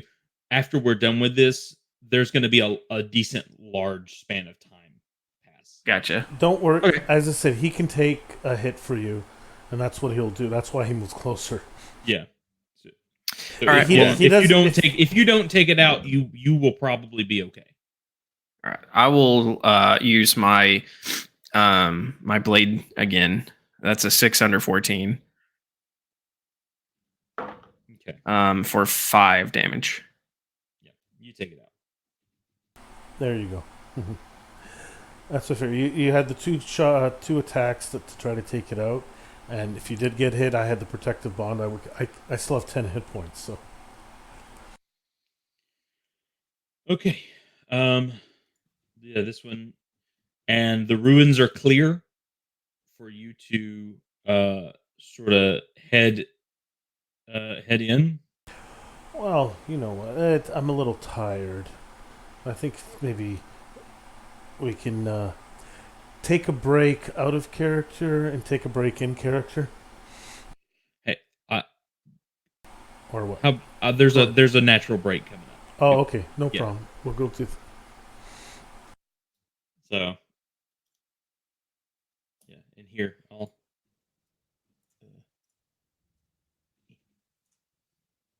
There's your arcane gem.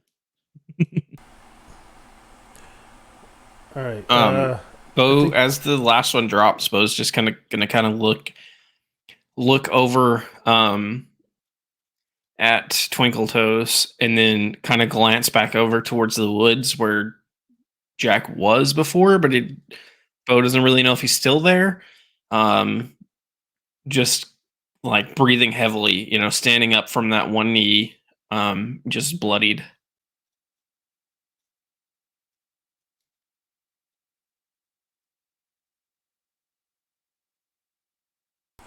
Okay, so what? I go in? Alright, I guess I go in. Okay. As you go in, I do want you to make an athletics. You don't have to athletics, but a body check. Okay. You know what? Because I pre-rolled for 2 attacks and I did not do 2 attacks, I'm going to use the second one. You see what it is? No, It's a natural 20. Okay. Well, so as you go through the sort of opening in this ruin, sort of the doorway of this ruin,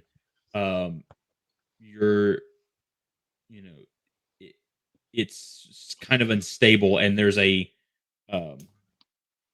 beam or a small chunk of the stone of this ruin that sort of crumbles down and falls on you, and you take 2 damage. 2 damage? Oh, that's fine.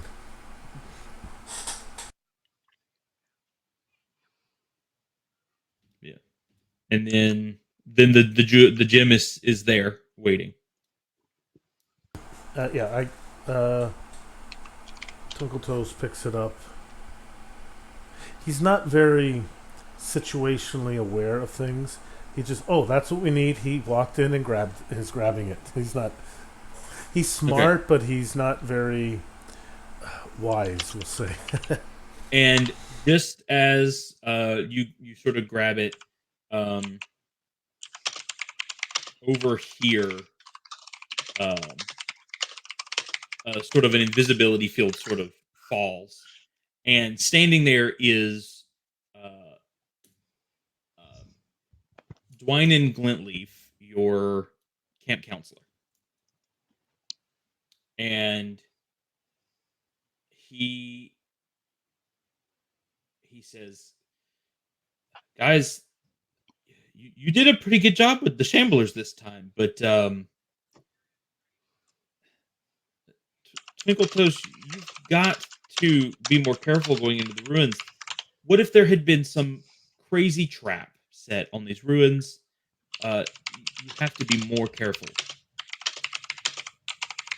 Remember that the next time we run this training. Sure. Yeah. I guess that's a good idea. I'll make note of that. Okay, let's head back to camp. It's getting kind of late. We need to prep for dinner tonight. And sort of the four At of the you- word dinner, Bo stands up and starts walking whatever direction the camp is. Mhm. and sort of Dwynan sort of calls out to you, Bo, as you're sort of walking back and says, "Yes, and Bo, make sure you tend to those wounds. That don't let that get infected. That would not be pleasant." Actually, how many are you down? I'm down 6. I almost got dropped in with 1 hit. I'll give you 6, and that takes 3 aura points. I think as we're walking back, I'll heal you every few steps. And how many is Jack down? Since you took that second attack, as far as I know, I'm only down the 1. Okay, then I won't take the 1. No, but I will give myself. Wow, I'm almost down half. I'm at 8 out of 14. But the 4 of y'all sort of head back to camp and sort of get everything set and ready for the dinner. The other campers are sort of milling about and getting everything prepared. And there's a group over lighting the big campfire, and there's a group over near the mess area, sort of getting everything prepped. And there's some hanging out by one of the other training areas, or there's a small pond. It's not quite as big as a lake, but it's out there, and there's some coming in and bringing in their boats and putting all their stuff away. So everybody's sort of winding down for the evening. And yeah, here I think would be the good point to take the break. Okay. So are we in character? Are we doing a long rest or a short rest? It'll be a short rest. Short rest. So if y'all want to go ahead and do your short rest stuff, you can.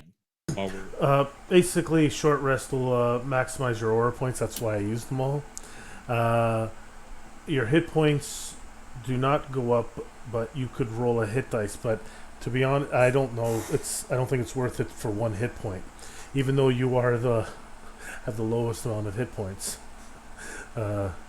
Jack. But it's up to you if you want to do it for that.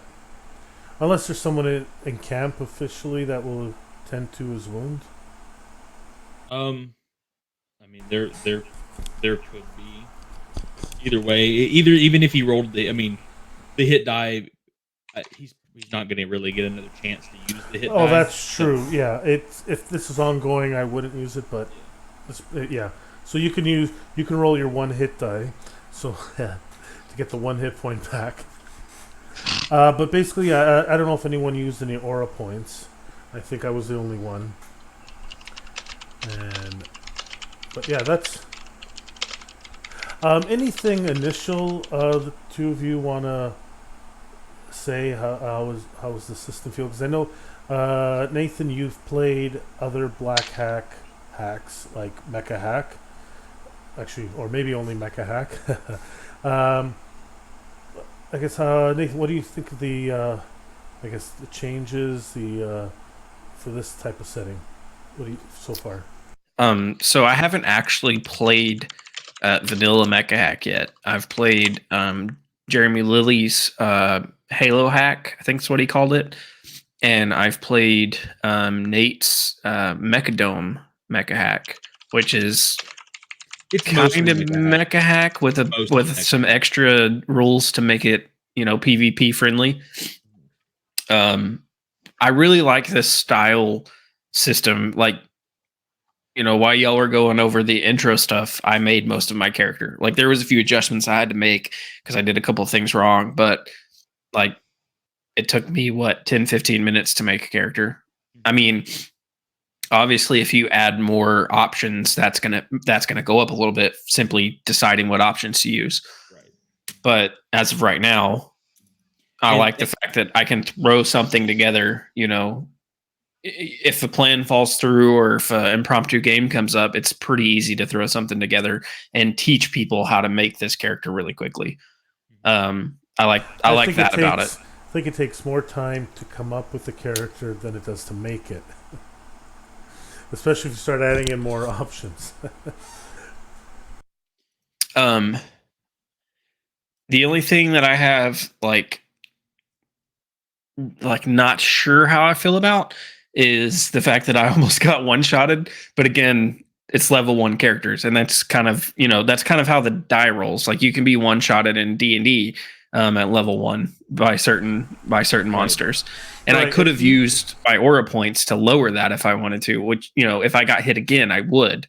But I also rolled like a 4 or 5 on my hit points, so it's not like I didn't get anywhere close to max, really.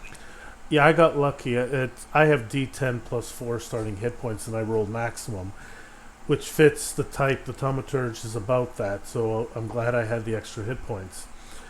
But I think, even though an Ogre Magus with a high body stat, you would think they have more hit points, but it's determined by the Magus, which don't, and we did it on purpose. We didn't want them to be a tank. They are more of a, I guess, a 4th edition term, a striker character. Yeah, they're about you're kind of, They go in, do damage, and quickly. They burn out fast. They go through their aura points quickly, because if they're casting spells, obviously one of your abilities allows you to do extra damage and stuff. I think that's the intent of it. We'll see if it plays out over time. But that was the intent, and that's why the Thaumaturge has the. I have one spell. I could tailor him to have another spell to do damage, like a damaging spell. But he's about keeping people alive, and I think that's what it works. But V, do you have any initial thoughts on this? So, it's the feedback I give is very similar to what I gave Gedwin about Charm, considering he was in the stage of tweaking some stuff for Strange Machine with that one. I like the fact that it's very easy to start up, jump in, and run with things. The simplicity is great because it feels like true simplicity versus like Shadowrun looks simplistic because it's a straight D6 system, but it spirals very quickly. And then on the flip side of that, you've got games like Rift that are hybrid systems that are really complicated. They take a long time to set up. They're very hard to tweak things and set things up or modify things. The simplicity of this system is definitely its greatest strength because it gives you a lot more flexibility, but it also the biggest benefit to this system is most tabletops are what I call system driven, meaning everything's tied to the system. So fun is perceived by what you can do with the system versus the simplicity of this system gives you more room for fun, more room for adaptability, more room for creativity, ingenuity, the things that tabletop role playing should be. It gives that diversity and flexibility I feel a lot of games don't have. For I could sit here for weeks listing off all the reasons a lot of systems do not meet that, but this one, like when you hear simplicity, especially in gaming terms, simplicity has become a dirty word in gaming, but I think that is a stigma that needs to be erased because simplicity doesn't have to be a problem. Simplicity can be good, and this is very much living proof of that.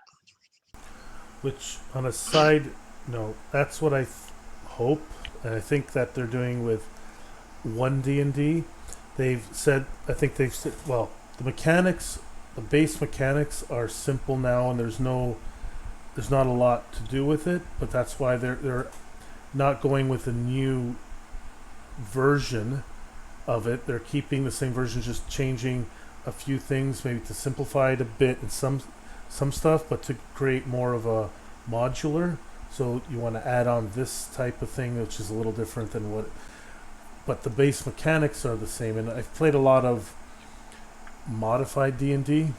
I mentioned before we went live, like Scavenger and Harbinger, which are both D&D games, but they change how the mechanics are used. But it's not difficult for someone who's coming new to those settings, because they still know the base mechanics. The same with these here, even though the stats are different, the attributes than Mage Hack or even Black Hack, I think it's still it's easy to pick up even if you haven't played those. I think that's one of the reasons we went to decide on it, because it's simple. You can keep the rules very simple, even though you're making some changes to them.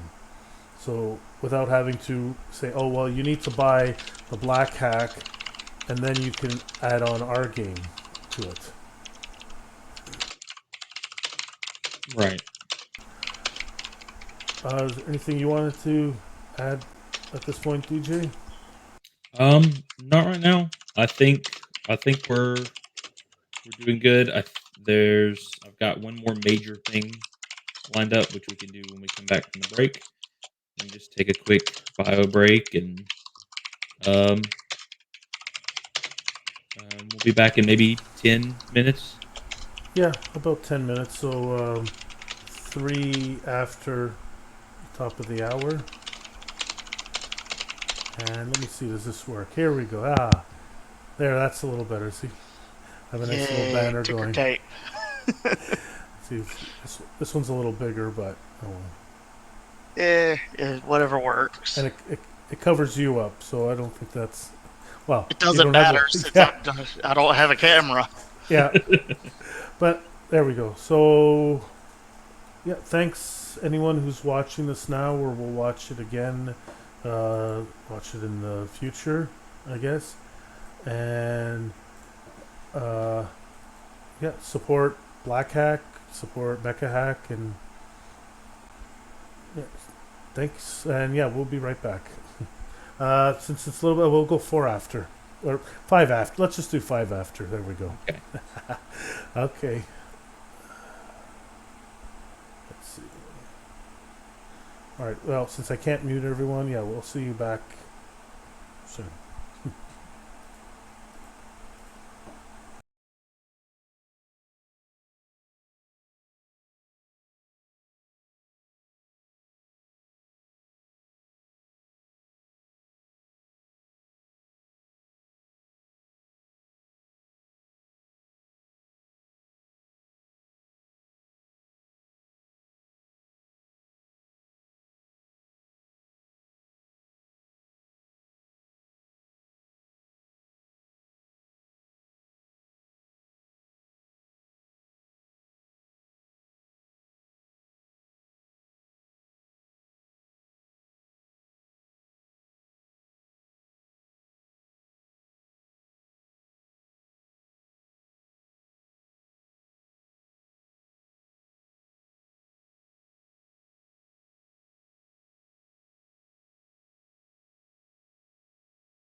Hello, everyone. Welcome back to the Raven Rolls and to the Mage Hack playtest. And let's see. Just want to. All the players are ready. I'll add them back in.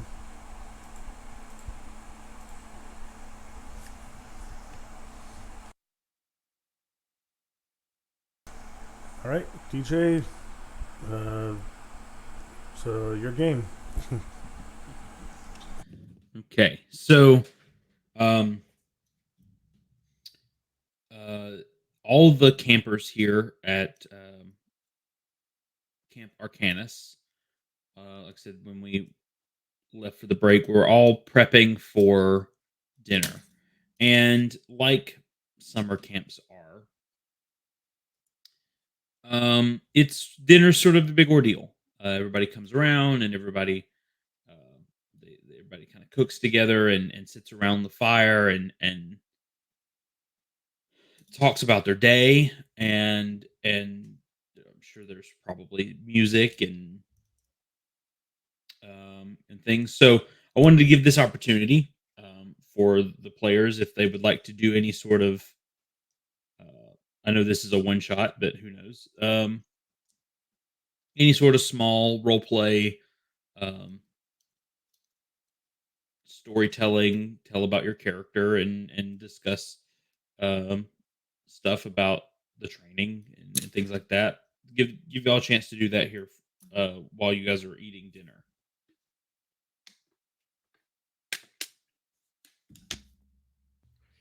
What's kind of the feel of the school and stuff?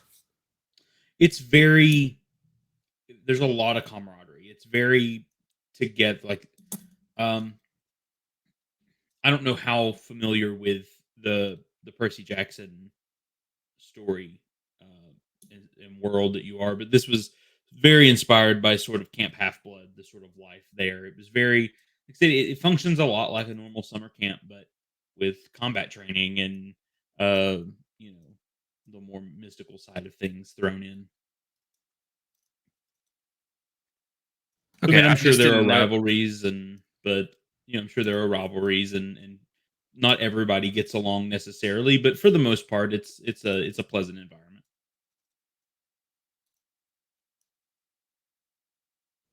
I think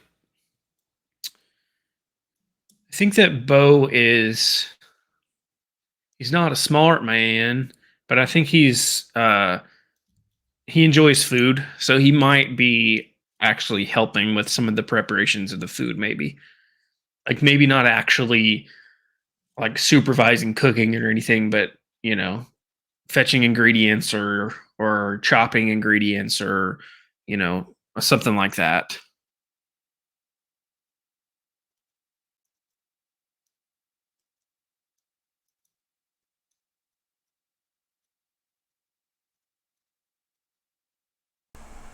I think Twinkle Toes maybe was volunteering with at the first aid tent. If that's what they have. Helping make sure anyone, because we weren't the only ones who went off. No, Horses. there's training all over the camp going on. That's sort of the rotate. Everybody sort of you guys sort of train together fairly often because you sort of found each other as a group, and maybe it was a little you found each other, a little you were put together. You know how things are, but there are training groups that kind of go around to different. There's just like there's like spell target practice, and there's like different skills and dealing with things like the potions and ointments and that kind of stuff. There's places where you work on that stuff, and like I said, there's different stuff going on all the time at camp. Yeah, I think it's probably what he does. I said he's not opposed to doing damage. He's just more of a helping the allies sort of kind of guy. What's Jack doing during this sort of dinner prep downtime?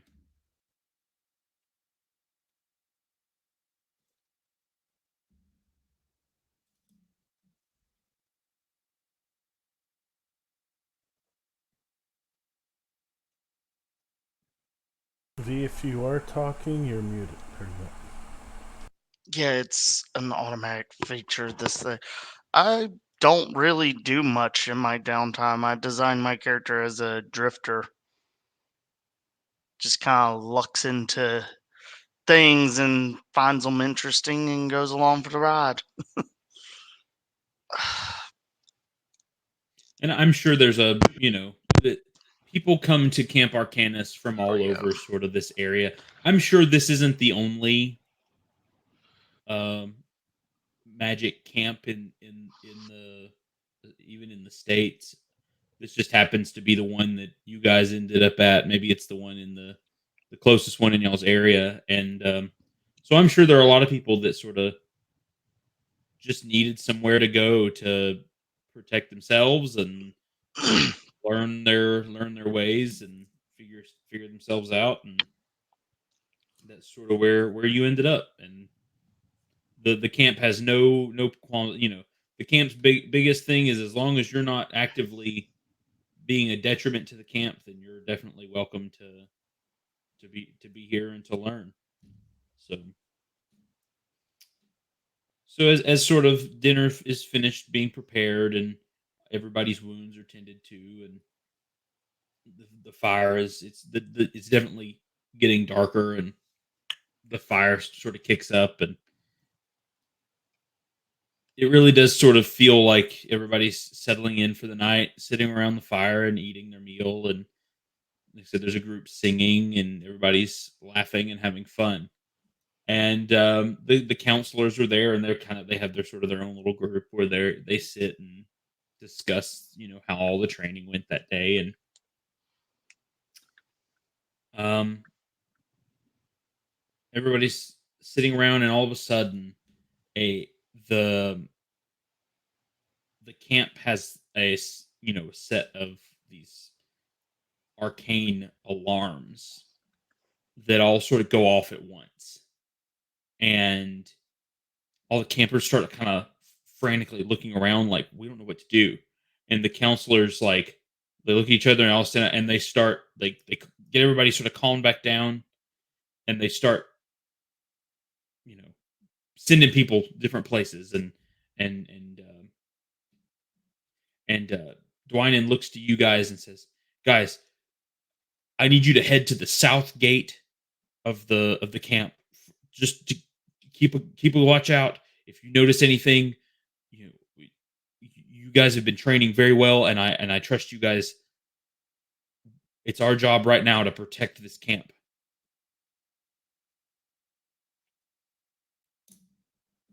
We don't know what's out there, but go to the south gate and watch and keep it safe.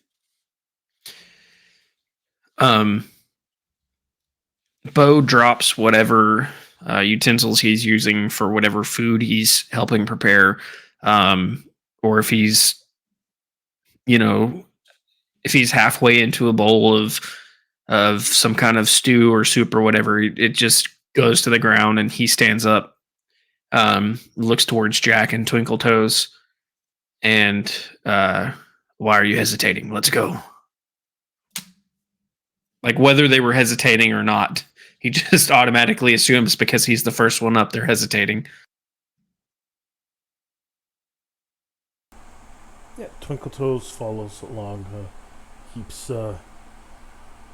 pace with Bo.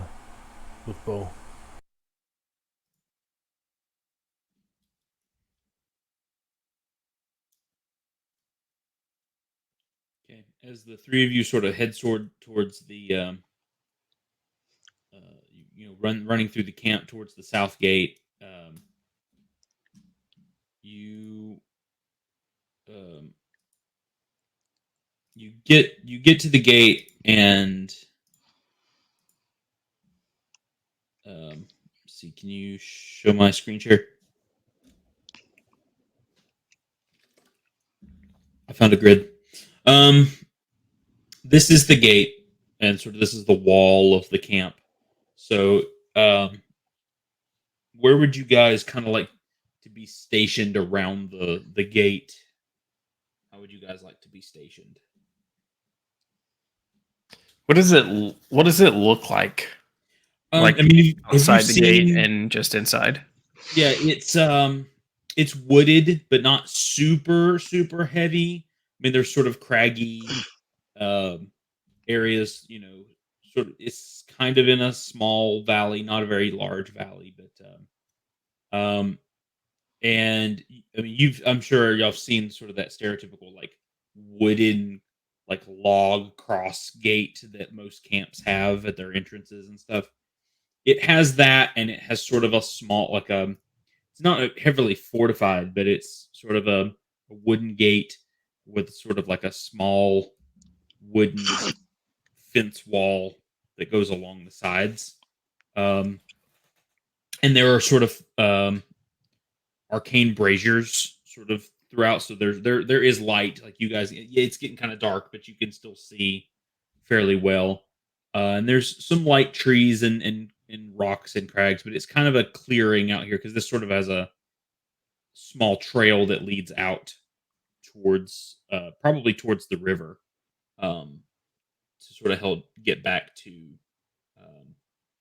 probably to cross down the river across to I believe it's Bo will look towards Twinkle Toes and Jack. Are we waiting inside or out? Oh, well, I think it's safer on the inside. We're supposed to just keep an eye out. You can see over, can't you? Well, I guess. Would you like me to find you a box? Yeah, I guess ogres tend to be probably like 6 foot and higher, and the gnomes tend to be in the 5 foot or smaller. I guess not too much because I guess they still pass as human. But yeah, I think you're probably at least a good foot or two taller.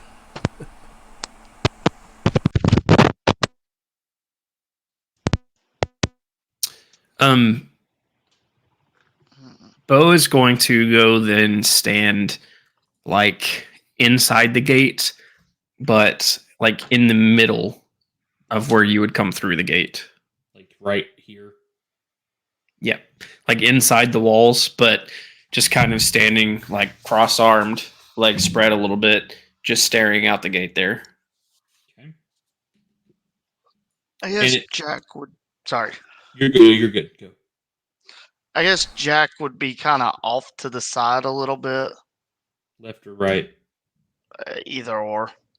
Do you want to be within the same hex, or because each hex is one range man? So as long as everyone's put in. me on the next hex over, then. Okay, let's go here then. Yeah, that'd be fine. Okay, so that means that you two are near to each other. So if everyone's in the same hex, you're close. If you're one hex over, you're near. If you're 2 hexes over, you're far. I guess I will be in the same range band as Bo. Like here? Yeah. Okay. So as you guys are sort of taking watch and you're sort of ready, and you can sort of hear in the camp behind you people are shuffling and getting to their positions and fortifying and gearing up and all that sort of stuff. You guys luckily were coming from a training mission, so you kind of had all your stuff with you at dinner. That some people had to go back and get their stuff, but as you guys are sort of standing, you start to see a glow come up the trail.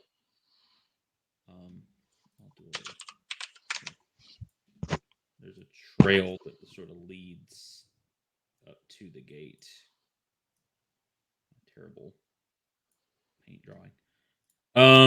In this area, sort of here are more like grass, but this glow sort of comes up, and as it gets closer and closer, it gets brighter and brighter, and you finally can sort of see through it's sort of almost blinding, and so you sort of have to adjust to the new lighting. And you see standing here. He comes up and he sort of stops here. I gotta do a screen share switch.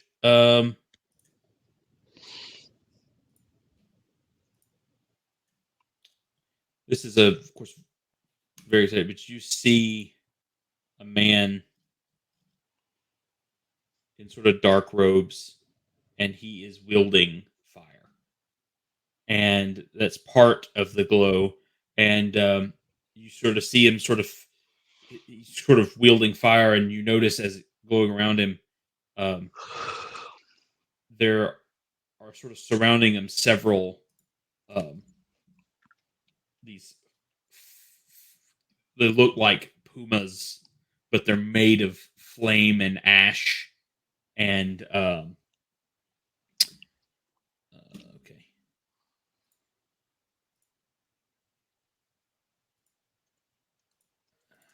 switch back.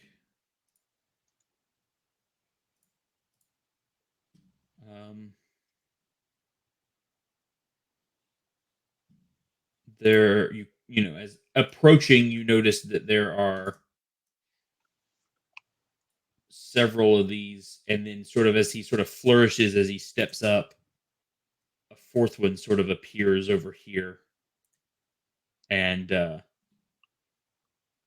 he sort of looks up, and you may not like know this guy like personally, like know him, but around camp, a name is thrown around every once in a while as like someone to really watch out for. The name Axel is thrown around, and you guys know. Generally, you associate Axel with fire and with being a fire mage, and you guys are pretty sure that this is him. And he's probably what set off these alarms in the camp. So he's not an ally. No. He sort of calls out, "Is this the best Camp Arcanus has now? It's really gone, you know, I would say to the dogs, but that's a little off-brand."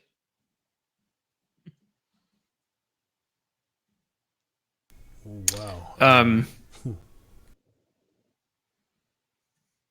What was that, Paul? I said, oh wow, he's insulting us. Bo looks at him and gives him a smile, and haven't seen anything yet. And he, as he says it, he kind of looks over to Twinkle Toes with that look in his eye.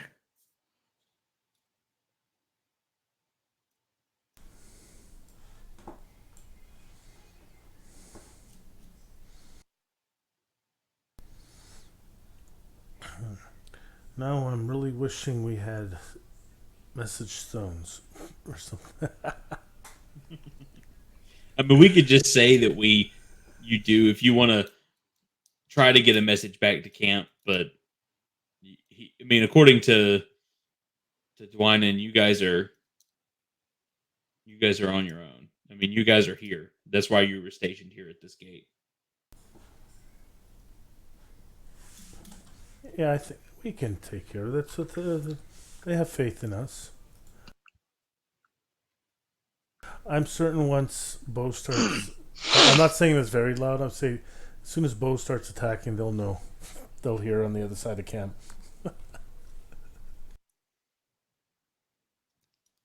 Are you telling me to? Well, unless you want to talk to him. You're the talker of the group. So tell him to leave. I guess in that case, Bo's gonna start moving forward, with the intent to attack. Let's go ahead and roll initiative then. Either mind or body. 11 under 14. 9 under 13. Oh, we're all going first. Cool. he doesn't see us as a threat. That's why I say, you know what, you can go first.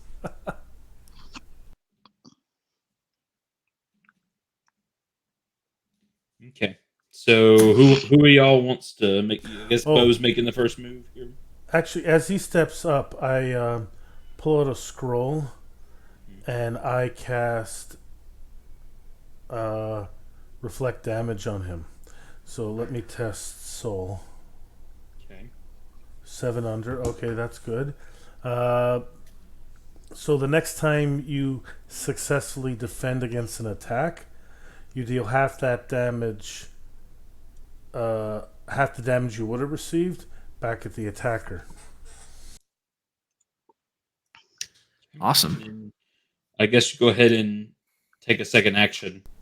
And I will, since he's already hiding behind the gate, behind the wall, I'm going to cast invisibility on, or no,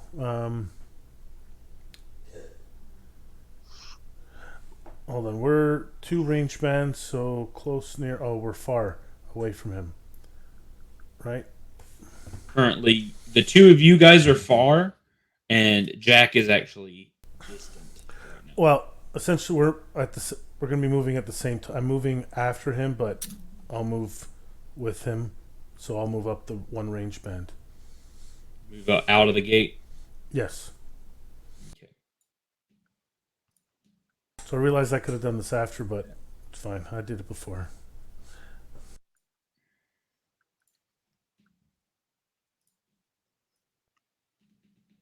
So now my consumable is consumed. Okay.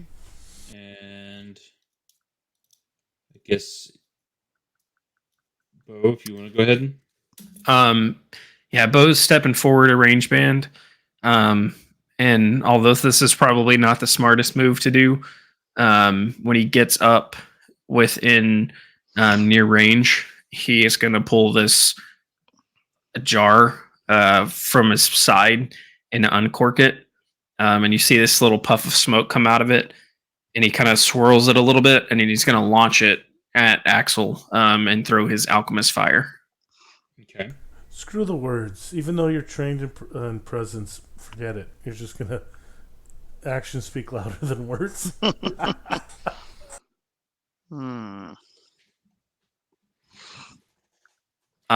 That's going to be a failed consumable, I guess. That's a 15 over 14. Oh, Mixed it a little too much. Well, and depending on how we want to look at it, if it is alchemist fire, he probably just absorbs a lot of the heat himself. Him and it's a little less effective on them being, I would imagine arcane fire is slightly alchemist fire is slightly different than general fire anyway, but it's just not quite as effective. I think that's what Bo was hoping for, but yeah, it turned out to be just basically the same thing, just kind of mixed in. And it's like, Bo, I said to talk to him, not throw fire at him. If you wanted to talk, you wouldn't have cast a spell on me to shield damage. Well, you could have scared him away. Fine. Okay. Jack, what you up to? I'm gonna move up to this hex behind them, but like right at the edge. Mm-hmm. And Like here? Yes. Okay. And then on Bo, where is it? Test soul. So we'll do sanctuary ward. So I'll test soul. If it succeeds, Bo will get advantage on test to avoid attacks for a minute or until dispelled, but can't make attacks. Are you sure you want to cast that on Bo? Well, I mean, I guess he is fixing to get into combat, so I guess that would be fine. He's going to get into combat next round. I was Yeah, it about to would say it's protect kind him. of pointless to put it on the tank, who's kind of got Yeah, dish as good as I they got you. get. Yeah, I was saying because the So, fact that we're fixing to be at the an enemy part anyway, that makes sense. so that was spirit. What happens if it meets? That's a fail. Meets is a failure. Well, then it doesn't matter. Okay. I tried. We fought creatures before, but those have been in controlled environments. This is the first uncontrolled fight we've probably been in, and it's not against like an easy target. So I think that's why maybe you messed up the spell. Maybe. Okay. And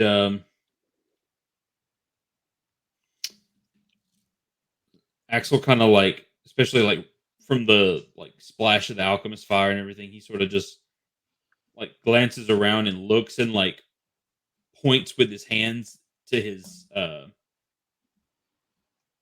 fire cats and on my stat block.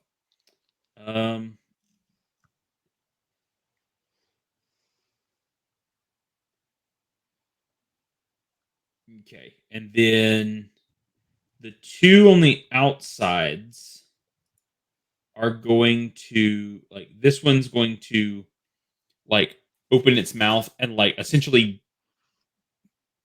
shoot this ball of flame from its mouth out at Bo.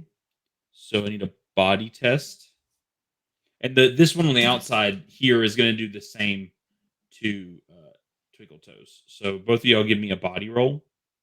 It's a 3 under 14. Okay. 10/9. Okay. So and Bo's is reflective. Yeah, half damage back So, to the Hellcat or Firecat. Okay, so I rolled a 2, so he'll take a damage. And then the 2 in back. So how much damage did I take? Oh, I didn't roll yours. I'm sorry. 2 damage. And then this one here is going to actually move up.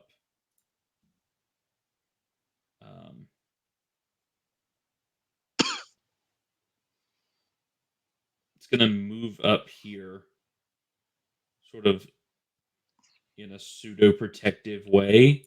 And then it's going to do the same attack, but it's going to lob it over you guys and send an attack at Jack. So I need a body roll from Jack. Body. Where did my? There it is.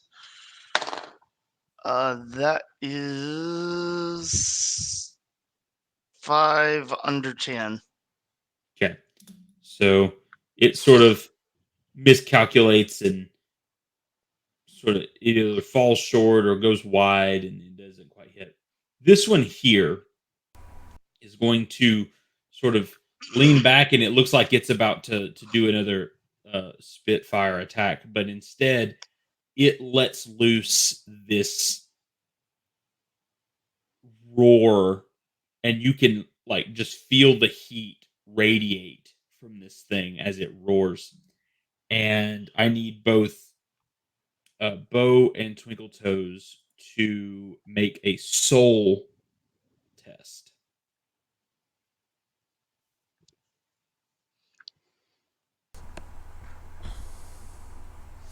Oh, no. Not even. I rolled 18/14. Oh, that's a 5 under 9. Okay.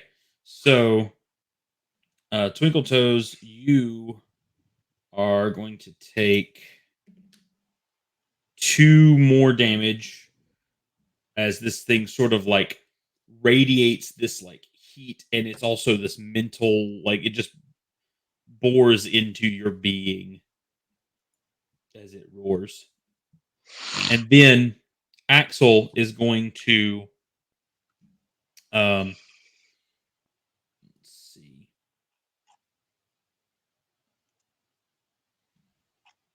He's going to look at Bo, because Bo threw that, attempted to splash him with that alchemist fire, and he's going to sort of, move his hand and form this blast of fire, and he's going to bolt it out at you. I need you to make a body test. Me?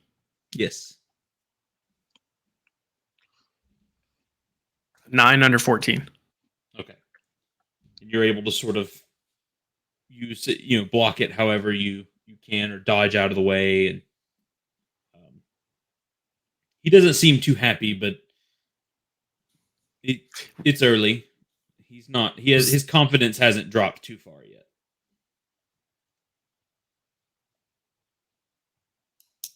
I believe we're back at the top.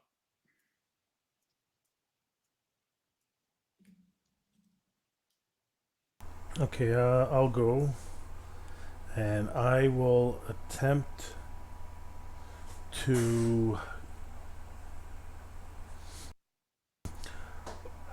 what's the penalty to cast a spell on Axel? I'm guessing there is. Oh, yeah. And technically, I'll let that.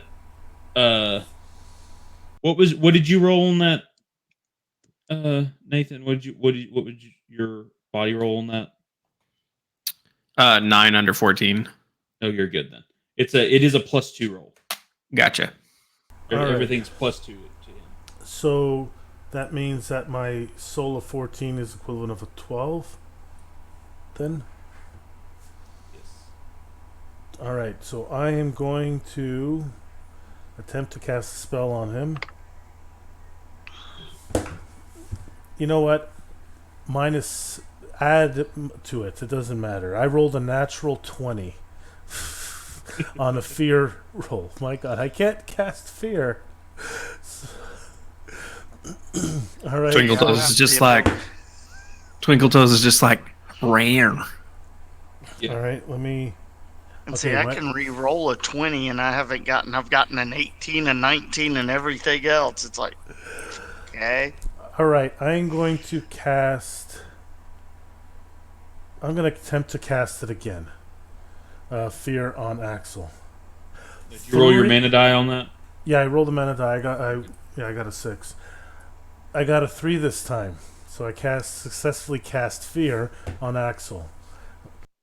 Okay. Targeted enemy must forgo an attack and move 2 range bands away from you on its turn. And let me roll the mana die, and I don't care if I roll a 1. No, I didn't, so I still have my mana die.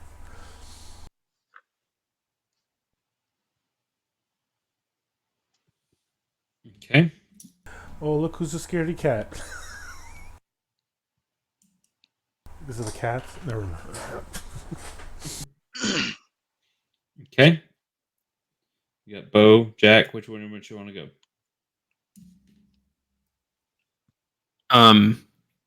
I'm going to. He's close. Is he? He's not in close, is he? Let me check the range. Axel. Yeah. Axel is at near. For now. Where's that? Okay, so I can't do that. So I did roll a nat 1. Ooh. So, but I'm gonna have to use. I guess I could move up and use my Arcane Blades on him. Okay. Yes, that's possible. Yeah, let's do that. Okay. Before he runs away. Yeah. So let's move up on him. I'm gonna use my Arcane Blades. It's a nat 1. I'm assuming that's a crit, or do we do crits? Yeah. It's a crit. All right. How does that work in this game? I don't think I wrote it down. You didn't. I think it's. Let me pull it up. Make a hack book right here.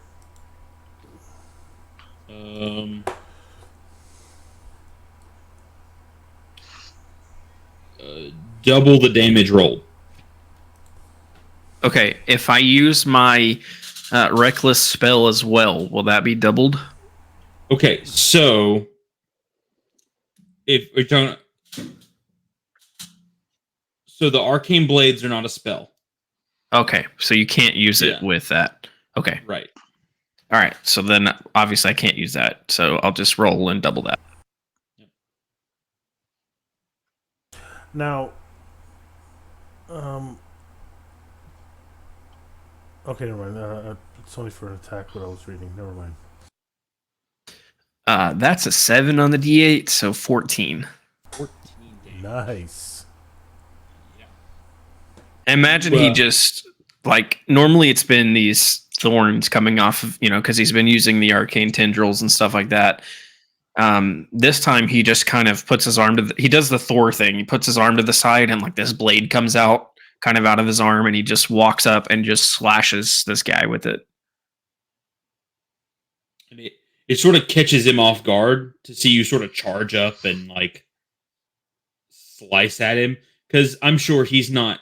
I mean, I'm sure he has dealt with Maguses before, but he's a spell slinger. He's not. He doesn't do a ton up close. Most people, don't go into melee combat, so I think that's a nice variation that we decided to do. Like, even though we said, okay, spellcasters are ranged, except for Maguses. So that was move and attack. So, yep, Jack.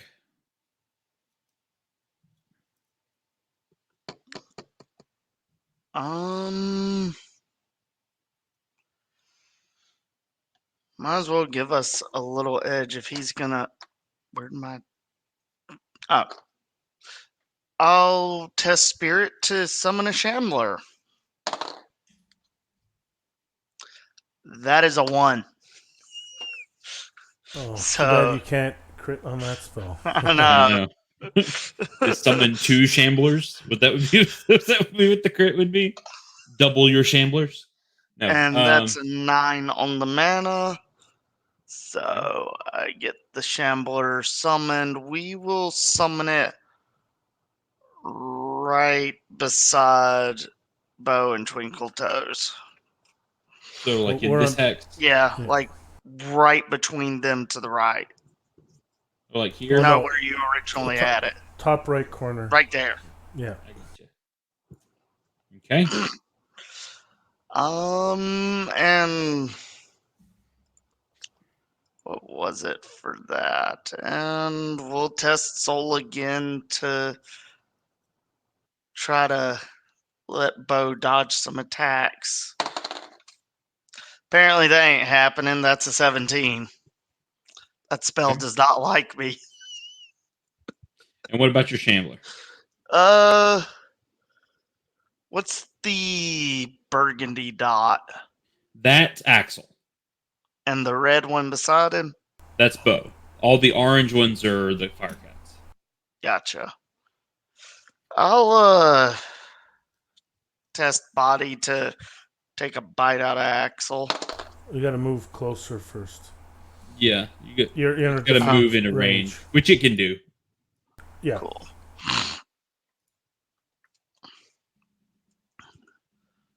That is a 9 under 10, so of course the shambler gets the hit when my spell failed. I know that Shambler's hitting more. For 1 damage. 1 damage. Apparently it heard me talking smack. Okay, so the Firecats are going to, let's see, this one here is going to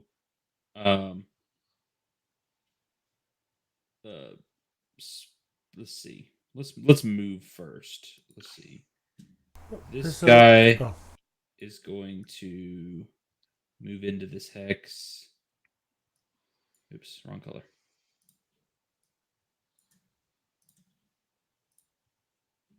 Move into this hex. And then Bring it on. I think that's the only one that's going to move. This one is going to spit fire at Twinkle Toes, and this one's going to spit fire at Jack. So I need a body roll from both of you.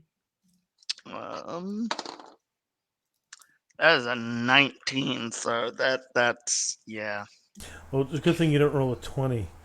That's Oh, no, a crit fail.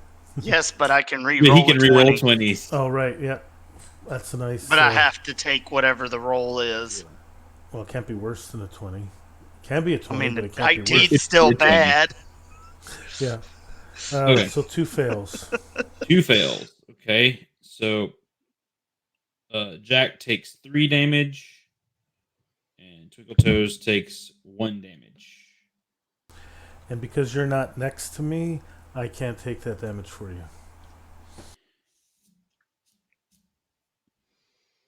Okay. And then this one saw that Shambler dart through and attack at Axel. So it's going to spit at the Shambler. So, V, I need a body roll for your Shambler. That's a 5 under 10. Okay. So I guess in the movement and everything, it's able to dodge. This one is going to spit fire at Bo. So I need a body roll for Bo. Oh my goodness. That stopped on the 20 for a second, and I was freaking out, but that's a 9 under 14. Okay. So then Axel is going to... He has to spend both of his actions moving. He has to move. He can move here as 1 range band, and then technically this is not 2 range bands away. Technically, it would have to be like here. So I'll put him here because I ran out of room. So he is currently 2 range bands away from the combat. He fled. Haha. But of course, then it'll dissipate once he gets there. Once he gets far enough away, the spell will break. Yeah, well, it allows... It's some time. It bought you some time. Did he attack? What did he do? He just moved away? That was All he can do, he spends Right. 2 actions moving away. Oh, right. So he doesn't hit. That's always good. Yeah. So it's back at the top.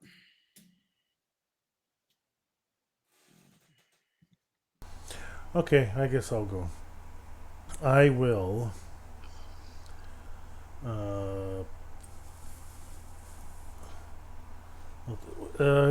any of these 2 fire cats taking damage with me?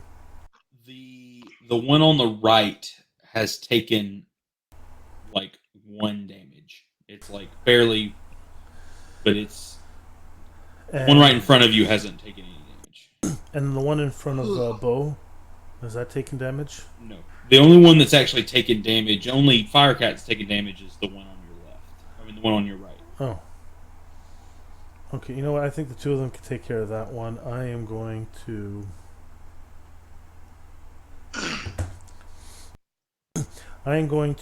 cast Fear on the one up right from me in the next hex. Oh, sorry, up left. This one. Yeah, I'm going to cast Fear on that one. Okay. 13 under 14. Ooh, got Okay. it. And a mana die. 2. It's a 1 or 2 we downgrade? 1 or 2. Yep. Ah, finally. That is the first downgrade of a mana die. Oh well. So now I got a D6 mana. That was a little strenuous, but I'm going to cast Fear. It's because it finally worked. Yeah. That's the only spell that I've had to roll a mana die that worked. Oh no, the Fear on him worked. The other Fear. This is the second. It's caught successfully casting it twice. Is what? Yeah. Attacks. The one straight ahead of me, who's not injured, I'm going to do again on that one. Okay. 9 under. Okay, and D6 mana roll 6. Okay, good. I still have my D6. Okay. Was it a success? Yes. Okay. So both of these are now tagged with fear. Hey, that's fine. You know, if Bo and the Shambler take out that one, and Jack takes out the one next to me to the right, I can keep the other ones at bay. Okay.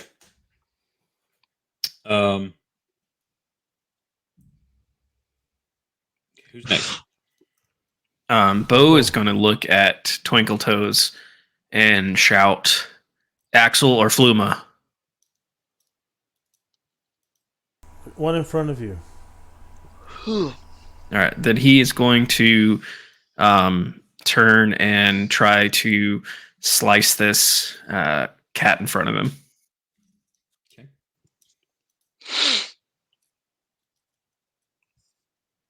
That's a nat 20 on the first one. Okay, so I think that's just a fail, right? Yeah, because he's attacking. It's not a fail. Yeah, it's not. If it was a fail on a defense, that would be bad.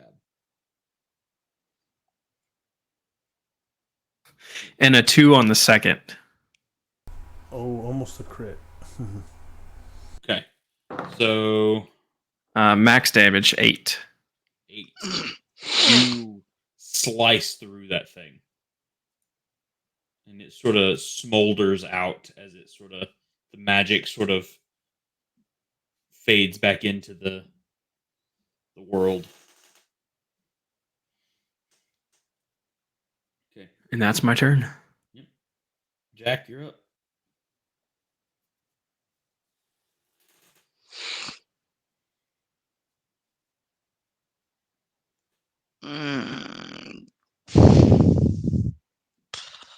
I will move into the next square and we will test Forward. mine. Yeah, and we'll test mine to hit the cat and that'll be in front of me. So what are you casting? Psychic blast. Oh, you have to be near for that? It's. I think it's closer near, isn't it? I thought it Closer. just said near, but I could have read it wrong. Oh, near Close, was where close you were. or near. You were. Oh, at it does near. say close or near. Yeah, well. You were at near, but either way. Yeah, I think if you stay where you are, you can cast it twice. True. Let's stick with that idea then.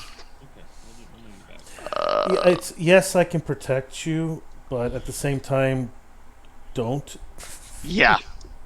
I just misread. I thought it said near only. I didn't catch the close. Well- Anyway, that's a 3 under 13. So, So this one is taking psychic damage. yep. Okay. And that's a 10 on the D10. So, where That's your is mana die, Nice. right? That's your mana die, right? Yep. Oh, down. So what's the damage? 6. Not bad. Max. And that's a stun on that. Let's hit the one beside it. Oh, and the enemy's also stunned. Which is Yeah. nice. You can hit the one next to it. Yep, and that's a 12 under 13, so that one cut it close. And a 5 on the. Okay, just saying that. I don't think we were playing that spell right in the first combat. I forgot Oh, that I it had thought you stun did on say it. the stun. I forgot Yeah. that it had the stun on it. That's my bad. I wrote this. It's wrote all this, good. and I forgot. Yeah, it says targeted. Where is it? Here it is. I think. Nope. Yeah, it says stun. Part of the issue is that we didn't include our conditions. We haven't fully filled out our conditions list yet. That's why. But stun just means it can't take actions. That's what it means. So that's a 5 on the mana die and a 4 on the damage die. So they're both stunned. I was gonna have it run away. It was gonna run away. Now it's not gonna run away because it can't. It just misses its turn.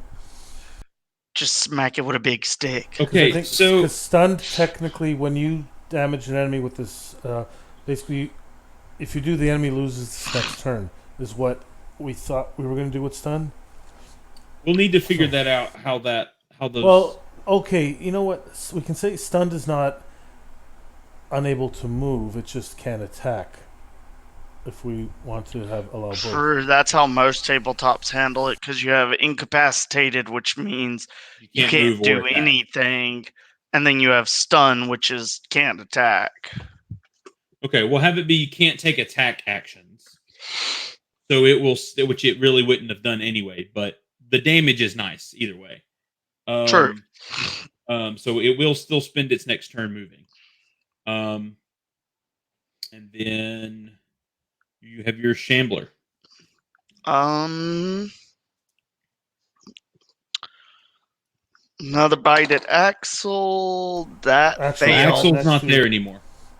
Yeah, that's Bo. Don't attack Bo. Well, There's a I cat could right have behind vine you, though. attacked the other two. You can have him move into our space, my space, and attack one of the. Well, two. it has the vine per. Oh, Yeah, right. it has the vines, so it can attack 2 enemies at each. But it fails because that's a 14 over 10. Okay. So it's moot. Okay. So The luck ran out on the Shambler. Yeah. So here's the thing. Here's what's going to happen this turn Mm-hmm. for the enemies. This one is stunned, means it can't attack. This one is stunned, but it's also frightened. So it has to move 2 hexes away. This one is stunned or is frightened. So it has to move 2 hexes away, which would put it like up here. Yeah, we got it. We're right on the edge. It's 1 space away. And then Axel can come back. Oh, he's gonna take 2 movements to come back. Okay. Yeah, so he's basically dashing. Even though we didn't technically say that enemies could do that. Well, he's not gonna attack. So I thought he had more range spells. So enemies he might only move 1. The enemy it might only move 1 because if that's actually how Mecha Hack enemies work. So I'm gonna do that instead. Yeah, unless it's mentioned, I think they can only move. They can only move 1 range band a turn. And it would make sense. He's not going to get into melee with Bo. He's not stupid. Right. At least he can still. That's what he thinks. Yeah. Okay, so he can move here, and he's going to cast a firebolt at Bo. Actually, so I need a body test from Bo.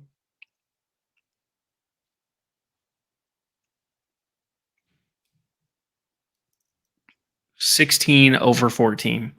Okay. And then I think that's a D. Yeah. That's 2 damage. I rolled really low on that. And I lost my D6. I'm okay with 2 damage. I can handle that. Okay. And then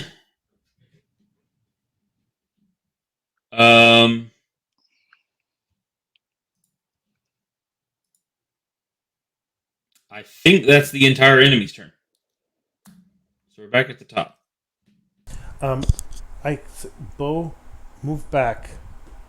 Let him come closer to us, or else I can't do much. If you move back, I can heal you too. And there's a target right here, so you can move and attack, is what I'm suggesting, but Bo doesn't always listen. I don't know.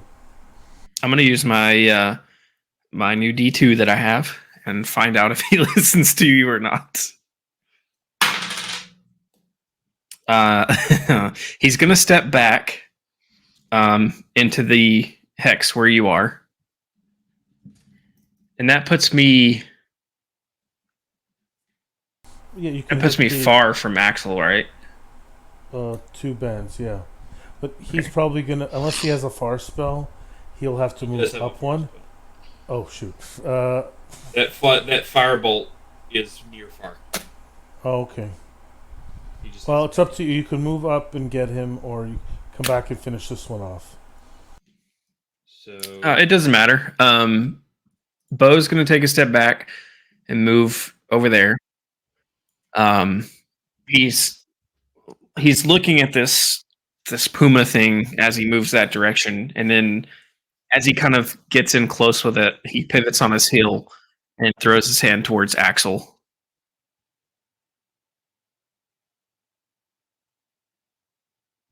That is a 7 under 14 to do my Arcane Tendrils.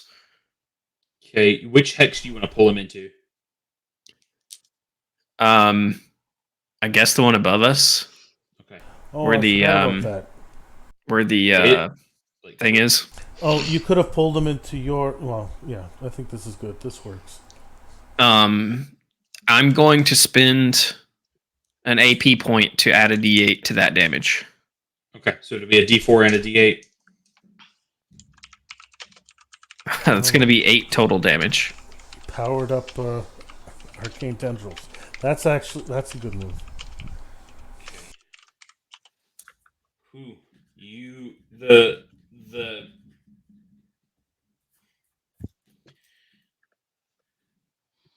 when those tendrils, like these like red, and like they're even glowing even more because of all the sort of flame and everything around, these red tendrils like grab around Axel and like jerk him into closer to you, and he just lets out this scream of pain as these tendrils sort of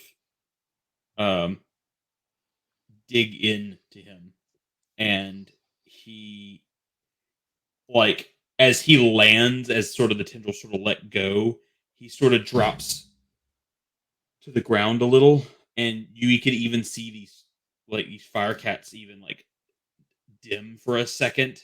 In their flame, their glow dims for just a second, and he holds his hand up. I know we're in the middle of a round, but he sort of holds his hand up and he says, "Fine. Okay.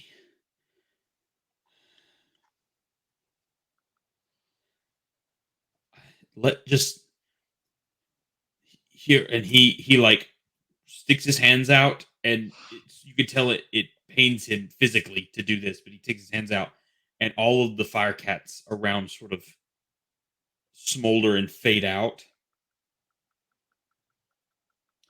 And he says, "Please, just take me to see Dwynen. I I know now that I should not have done this. This was foolish of me." And he's sort of surrendering and wants to just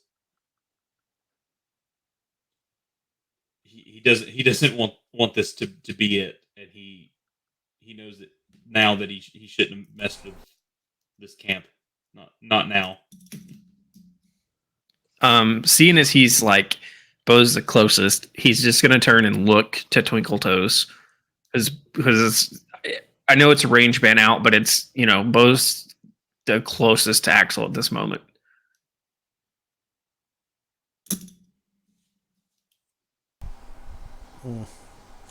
It's my turn, I guess. I didn't know he was going to do that because I pre-rolled Invoke Arcane Bolt twice, and out of a potential 8 damage total, I rolled 7. I'm going to say he does it, just because he wasn't really thinking. He doesn't trust him, and he fired off 2 Arcane Bolts before he could process what... He's not very aware, situationally aware, so he just fired off these 2 bolts before he could think if it was the right thing to do or not. And oh shoot! Hold on, let me see. The -2. He got the highest was a 9 under 14, so he hit even with the 2 penalty. He did 7 points of damage. And sort of as he's sort of looking to you guys to have a little mercy, and the sort of glow of yellow energy surges forward, and he he ends up like he ends up as a crumpled heap on the ground. What? He's not close to me, right? No, who? Axel. Axel's near. Okay. What? What did he say? I didn't hear him.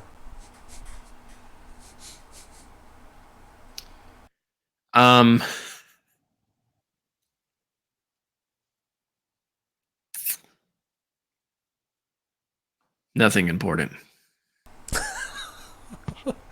I guess that's Jack's turn. Well, I guess there's really no target, but Jack's turn. Yeah, because the Firecats are gone at this point.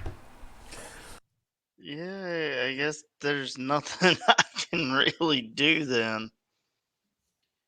So, Twinkle Toes, did you send the sending stone out at the beginning of the combat? Oh, right. We were supposed to do that. I would just say, did you? Like, it did. I'm going to say... Yeah, because he remembered we should have a sending stone, and you said yes, so he probably did. Yeah. So, at this point, Dwynen sort of runs through the gate and to see what, and he notices that there's pretty much no combatants at this point, and he starts to look like, proud of you guys for taking care of it, and then he sees who's laying on the ground. And he says, he goes up and he runs up to Axel and realizes that it is Axel, and he does call Twinkle Toes over. Oh, what? Okay. Calls him over, and he says, "Please, just get him conscious again." What? No, okay. I'll hit him with 1 for 2. Yeah, and when you sort of bring him back, he like takes a breath and sort of, and he looks up and he sees Dwynen and he says, "I'm sorry, I shouldn't have," and sort of doesn't go unconscious, but sort of falls asleep to just like of exhaustion and pain. And I'm sure you guys explained the whole situation to Dwynen, like what the attack was, and he understands. He's not upset with anyone. Bo will leave out the part about him, like, basically trying to surrender. Okay. Then he'll send his own sending stone out to the camp to request a stretcher, and they bring Axel into the camp to sort of they keep him sort of locked up. They put him in a holding room, but they sort of help bring him back, his health back and everything, and so that they can sort of question him and figure out what's going on. But as for you guys, they don't bring you guys in on that conversation just yet. So I think we'll end it there for now. Any final things from you guys as characters? No.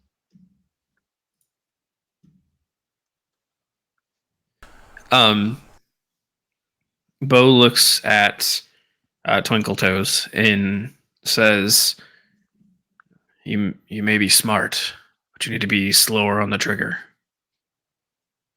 Why? What happened? And just walks away. What? Why? What do you mean? And I mean, you can tell me if Twinkle Toes wouldn't take things this way, but I feel like Bo's aware enough to realize that if Twinkle Toes knew that he was surrendering and then, dealt the finishing blow, that it would probably affect him negatively. So that's why he's keeping it to himself.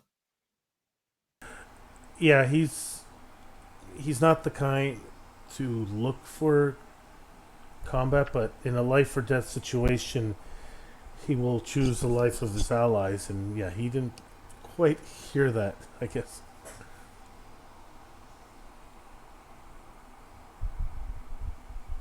So, what do you guys think? Well, since we've gone through a second combat now, any new things come up or that we can take note of? Like, I'm a little surprised the mana die didn't drop more. Yeah, But I think but the reactor dies are the same way. Yeah. I will say this on the reactor die though: there are more things that cause you to roll your reactor die in Mecha Hack, because taking two actions, taking the same action twice makes you roll it. A lot of your modules make you roll it. There's a lot of things that I guess it's probably about the same because every spell, but then again,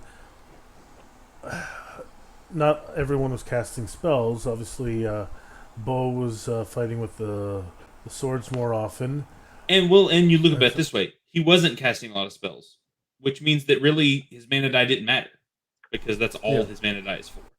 So I think that it's not necessarily a bad thing. And like in Mecha Hack, there are ways we can utilize the enemies to sort of, because there are enemies that make you roll your reactor die. Oh, okay, like a drain magic attack. Yeah, so we could do something similar with enemies in that case with the mana die. Yeah, I like the idea of some type of magic eater that has some kind of ability that makes you roll your mana die.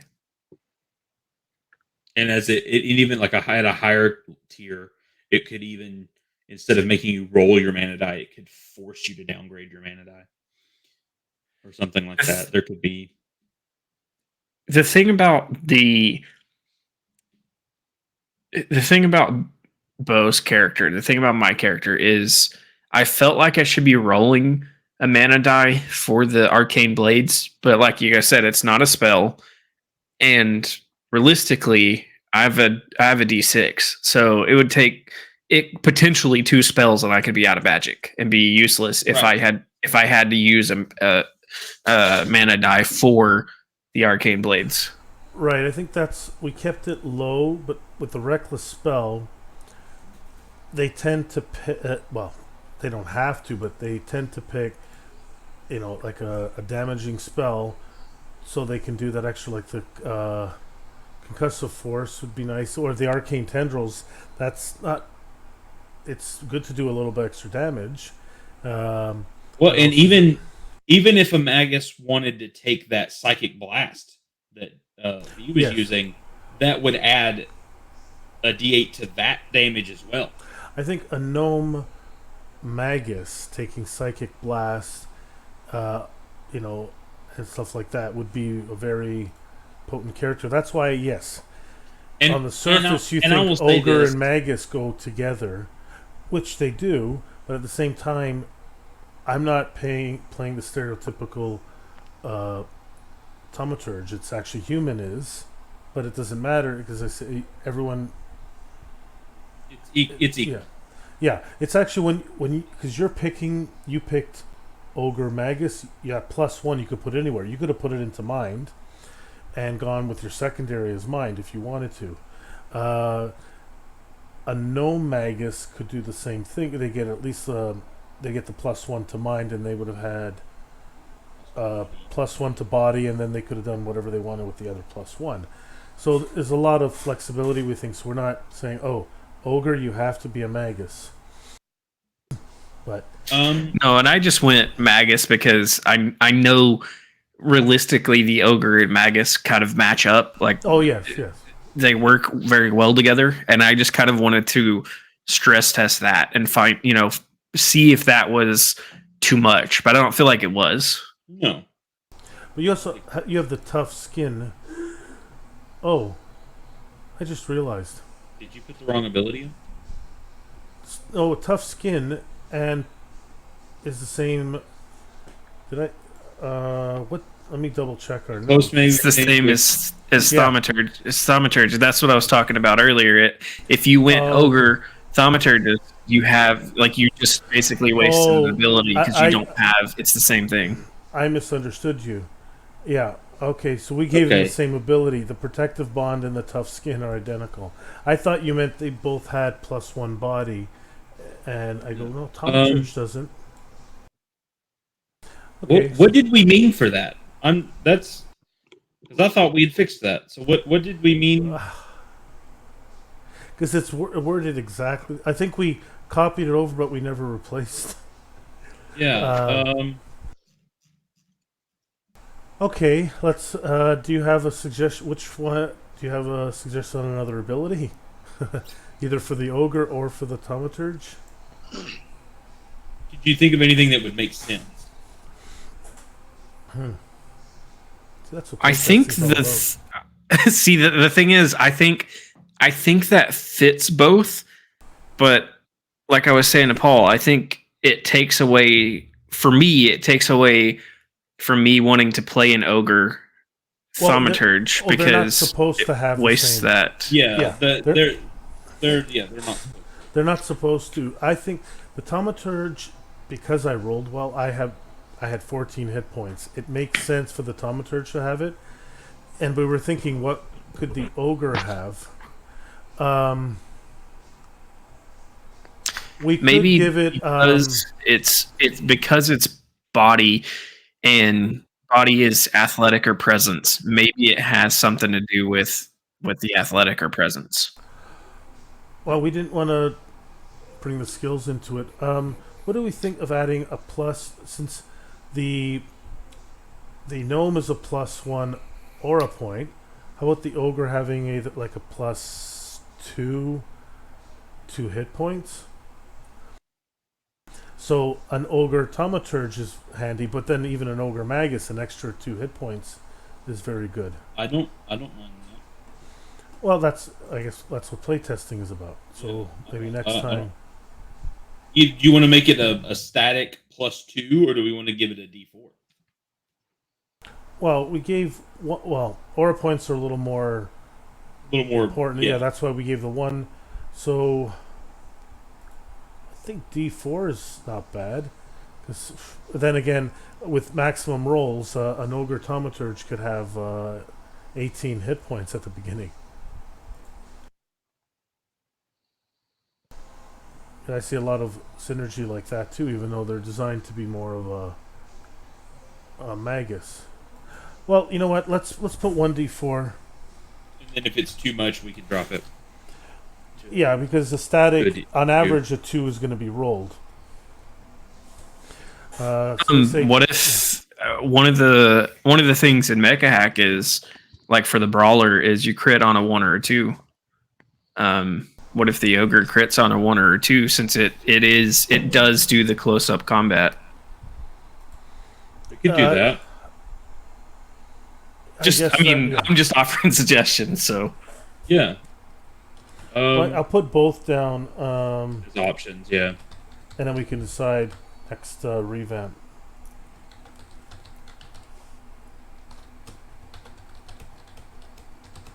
Because that plays a lot in a Magus, but it could play into anything.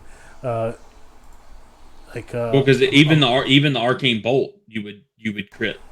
Oh yeah, that's true. Or if they an ogre seer would be very deadly, grabbing all damaging spells, or actually even a Magus taking damaging spells would be nice too.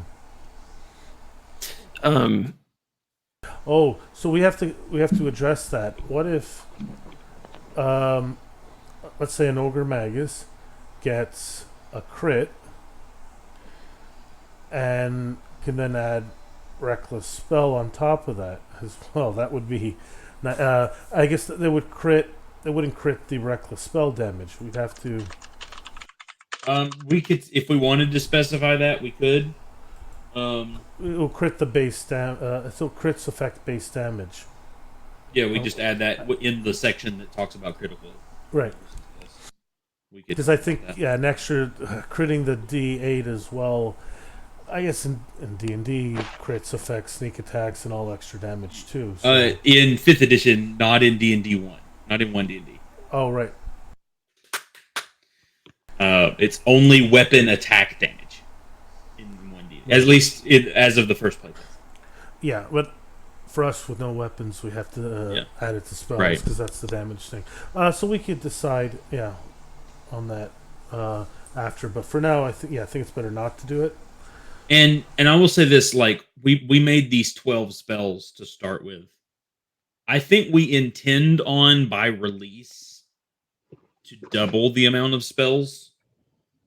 Have 6. I think. If we can come up with another, I think after playing it, the better feel of adding spells, and once we do some damage type, not damage types, but like we have the stun. If we do some other one like a burning, our conditions, condition. That's the word. Conditions. We might be able to get a few more up to the 12 spells. You know, I do think we need. I know we had. I know, and this is for me and Paul because our other dog. We had originally spaced them out between offensive, defensive, based on the stat. But I think that every stat needs at least one offensive spell. Actually, I think we do have that. We don't. 3. Well, you have 3 offensive. Sorry. Yeah. Yeah. Only Soul does not have on any offensive spell. Well, yeah. So I figured it would be good to add. We need, I think, at least one Soul offensive spell.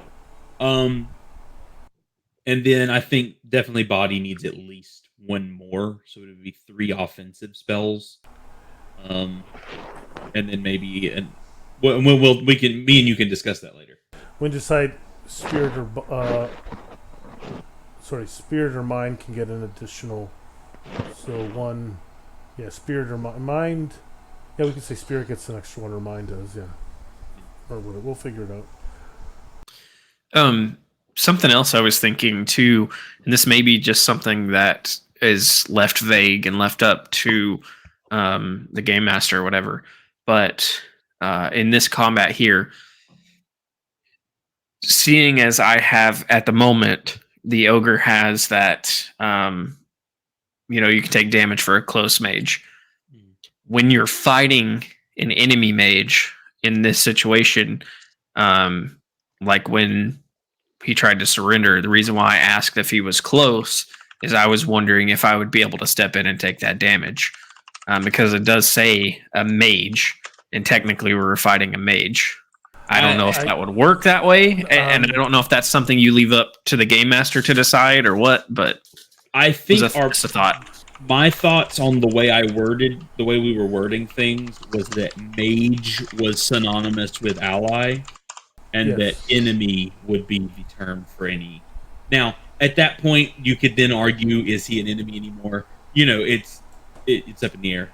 But I think that specifically, mage would replace ally, be a word for player character. Yeah. But because I think that's the way. Because I think in Mage Hack they use the term ally. And that makes the most sense. I was just, in that situation, wondering if that was something that, would be allowed, or if that would be the ruling, or if that's something that's kind of, I'm sure something like that, with the way it's worded now, would end up being, a game master's discretion. I think so too. That was my first thought, was if I'm close to him, just stepping in front and taking that damage since he's surrendering. Yeah. I think that in the sense of because I mean, we are going to change that. But say you were a thaumaturge and you had that ability. That I think that, yes, at that point, it would be up to the game master to say, okay, yeah, I'll allow that. Technically, rules as written, it would not function that way. I mean, everybody's going to play their own way in some ways. So anyways, but it was a thought, that occurred to me in that moment of trying to save someone that was surrendering. I agree. I think, mage is the equivalent of ally. Because I think that, I guess there wouldn't be a non-mage ally, but we don't know yet since we... but yeah, mage tends to be ally, but I think a DM would allow that in that situation. Because speaking of non non-mage ally, like Jack had the Shambler. I don't think you should be able to take the damage from your Shambler. Like, I think specifically it is the mages. Yeah, I think mage. So a mage ally is what it means, but that's a creative thinking that I would allow. Well, we never got into our equivalent of Zeta points or inspiration, and I would say for an inspiration cost, I would allow that or grant one, I guess, because that's. That would totally be a reason to grant one. Yeah, but, so I would allow it and grant inspiration. I think. As the game master, had I realized what you were doing and whatever, I see, because honestly, I wasn't even thinking about the ogre having that ability because I knew it was the thaumaturge ability. So like, I wasn't even thinking about that. But I would have, had that been the case, I probably would have allowed you to do that. It probably also would have knocked you out too, wouldn't it? 7 damage would have taken you out. It would have taken me. It would have taken me down. Well, you would have had to withstand one of them. I guess you could have done both, too, if you wanted to. No, but I think no. He was at 1 HP. No, I was at 5 this time, but still. I'm talking about Axel. Axel was at 1 HP. So, well, I think I guess I only needed to hit him the once, and he would have defended that, and I would have probably stopped attacking at that point.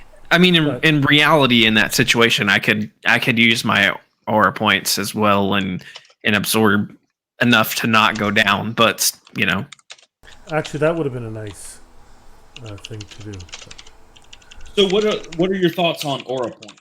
On the like, are they useful enough? Are they forgetful? Like what's forgettable? I mean, like what are y'all's thoughts on that? I think with playing more, the aura points will be better. People will use them to lower the damage more. Like once they're used to playing that. Personally, having only played Mage Hack a couple of times and then playing this once, I'm not used to having something that I can spend to lower the damage I'm taking. So I didn't, I got down to 1 HP earlier. I could have lowered some of that damage on that one hit, but I didn't realize till after. So if I would have gotten hit again, I would have used those aura points because I realized when I was down to 1 HP, I was like, hey, I have these 5 points. I can use those to make sure I don't go down. I think it's good to save them and use them as a last resort as damage reduction. Thing is, my character, because I had extra hit points, even though it cost an action, it was a better cost for me to use it as a healing, though it was only a 1 for 2. I couldn't do 2 for 4. So it's good to have some backup healing to bring someone back, I think. So I think it's a good idea is, in Mage Hack, sometimes you spent it right away. In here, I think you hold on to them and use them as needed or as a last resort. And I think in Mage Hack, like, not every character has an AP ability. So, like, for a lot of players, they are just hit points. Like an engineer, because that ability is the engineer. So if you're playing an engineer, you're probably going to save a few for healing, purposes. Oh, but I just realized the reason we can't do the improved the second ability is an AP ability, or the only. Oh, sorry, it is an AP ability, isn't it? Or no? Sorry, I'm thinking. What are we talking about? Never mind.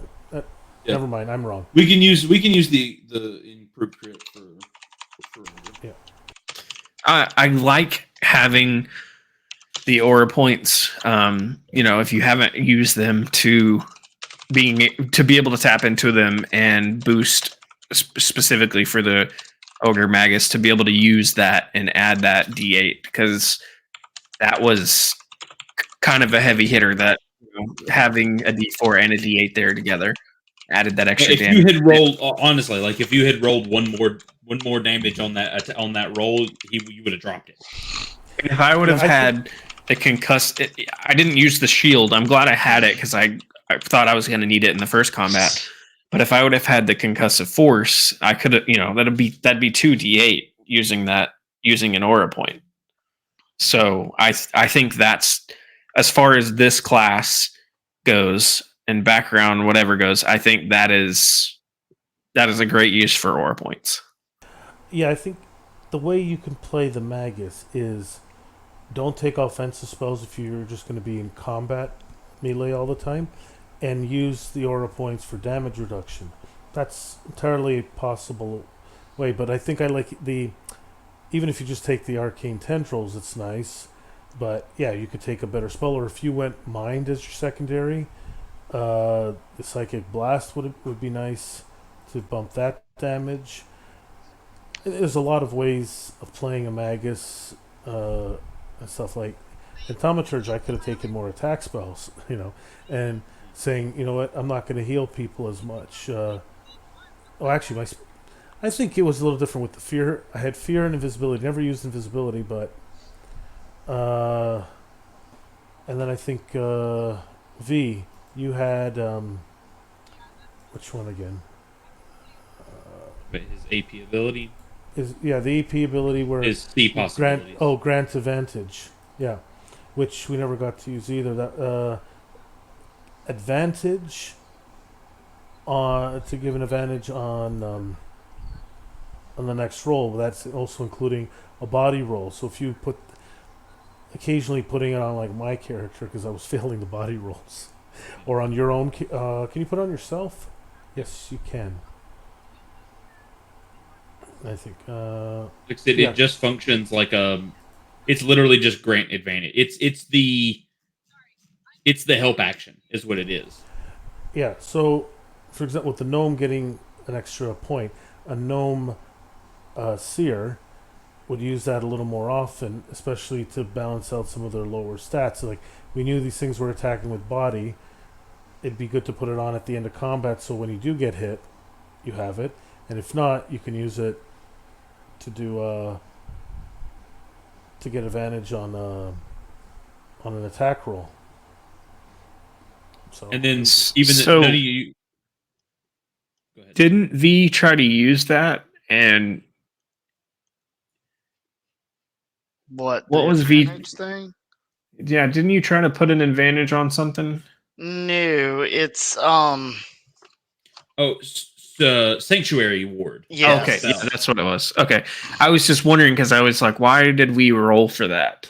Because I was thinking it was that, but if it was the Sanctuary, then there's a roll for that. So actually, you know what? Yeah, Sanctuary doesn't cost an aura point. It costs a mana dice roll and a test. So it's a little more, but potentially is just a use action if you're lucky. And it's specifically advantage on defensive rolls. Yes. Like the C possibilities is just straight advantage on your next roll. Whatever that next D20. But if you attack, Gotcha. it ends the benefit. That's for the Sanctuary, Yeah, it's also nice on my character, even though I had the extra hit points, because I'm going around taking other people's damage, but don't want to get hit myself if I didn't use any attack spells, and I just... Yeah, because we cannot make an attack, but I can cast spells. So that's good to also put on the Thaumaturge as well, even though they have the hit points to take the blows. And then nobody was playing a shaman, but the shaman's abilities are they have alert, so they have advantage on initiative checks, so they're more often going to be going up front. And then they have summon spectral swarm. As an action, gain a boon from the spectral forces of nature. Gain a D6 usage die to add to your attacks and reduce incoming damage. This guy die downgrades as a 1 or a 2. So basically, you get to add damage to your attacks and reduce your incoming damage for as long as that die doesn't downgrade out. It's like it's pretty powerful. As long as the die doesn't downgrade, you could get a lot of uses out of that because it's your incoming and outgoing damage. So, oh yeah, it's It might be too powerful, but we It don't know might yet. be.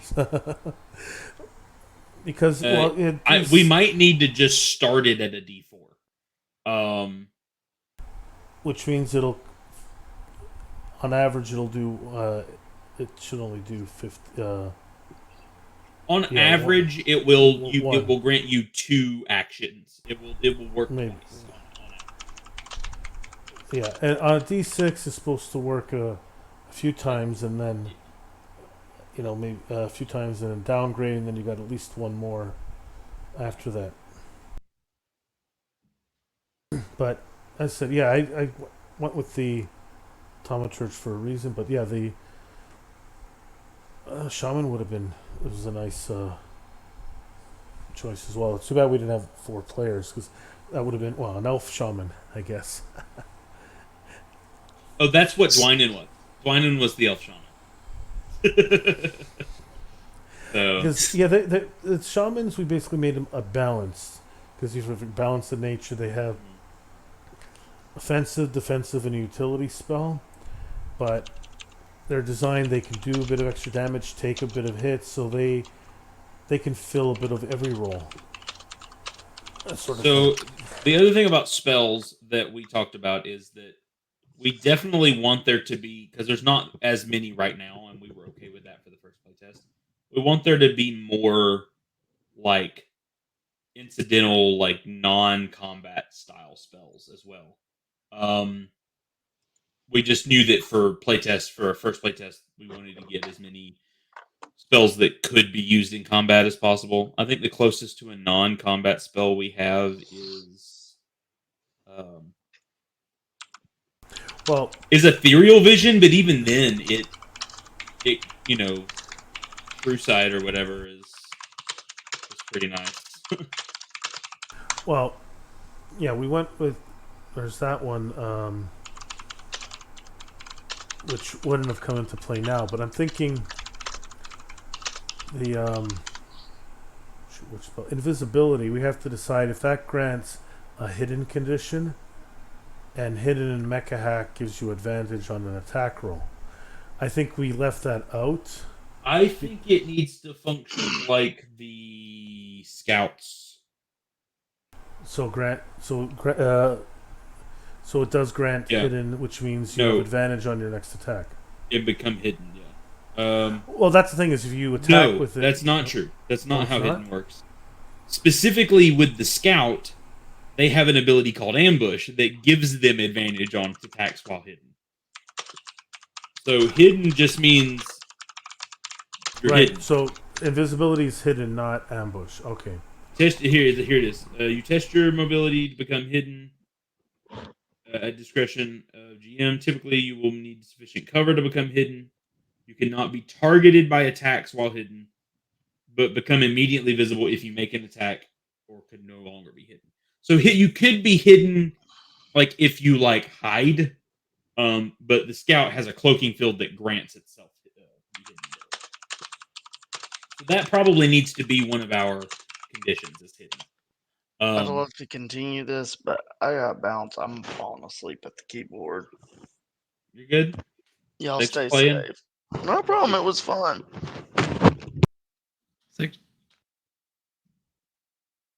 Yeah, thanks, V, for joining us. Oh, V left. Okay. But yes, I was writing something down. Basically, I thought of a spell.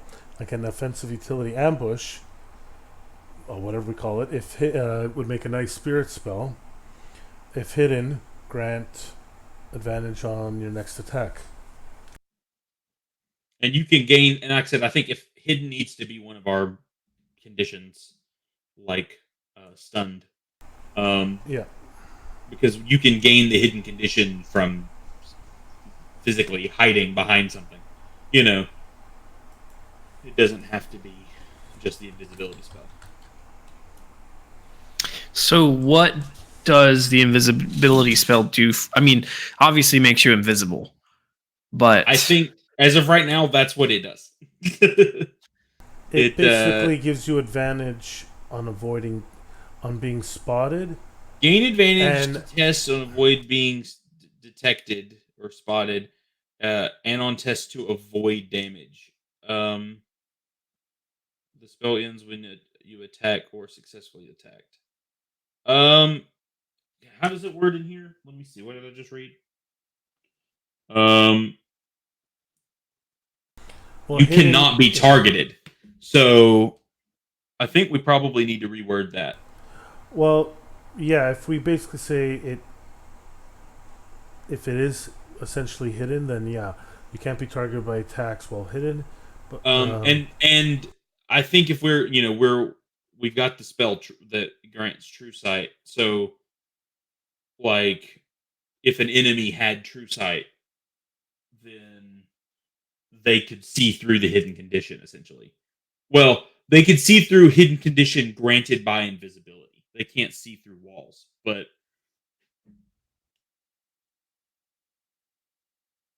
yeah. we just have to decide, yeah, if we want hidden or we wanted something different than hidden. Invisibility is different. Because we might say invisibility and hidden are two different things.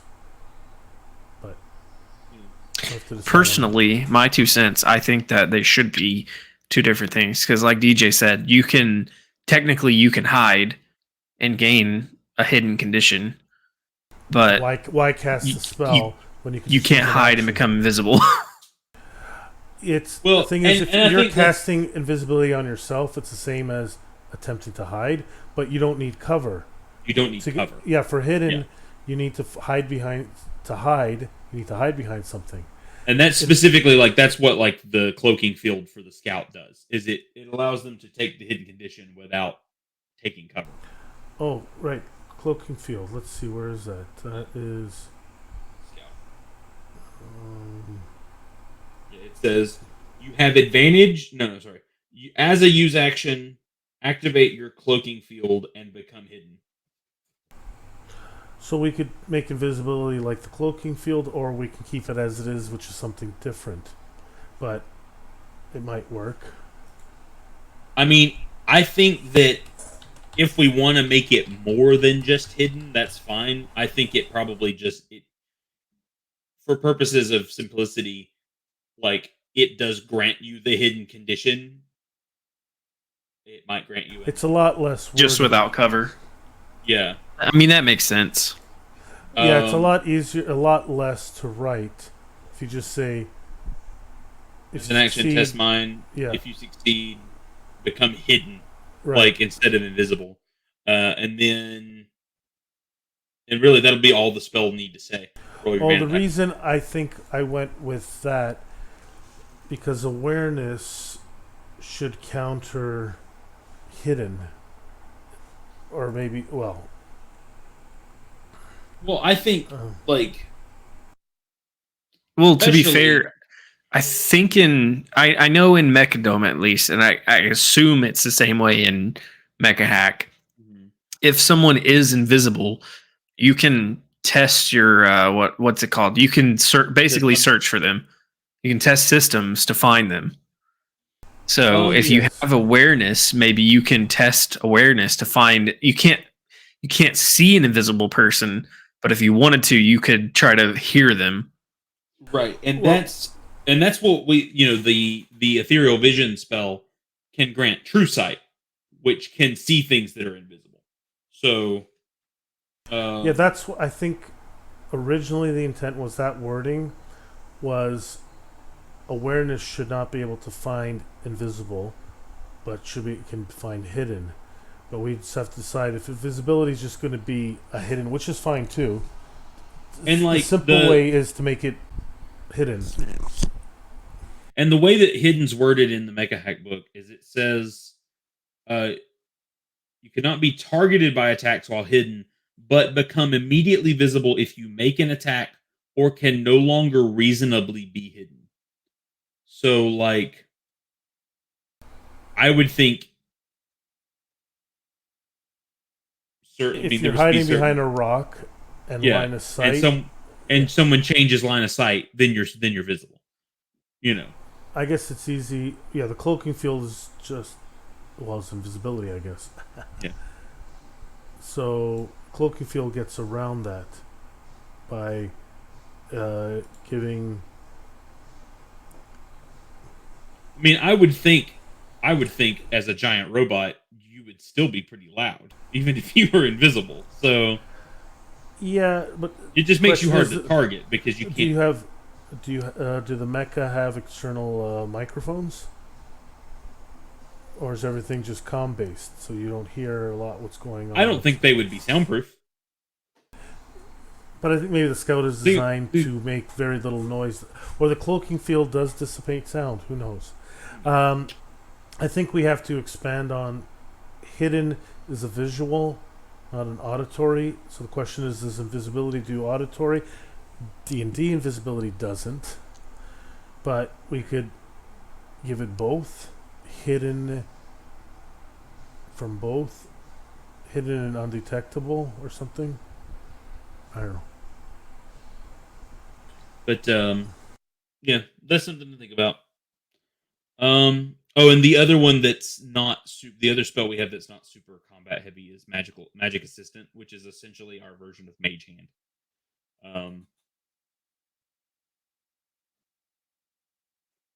But yeah, they basically can just do stuff for you. They can't attack, but they can pick stuff up, carry stuff.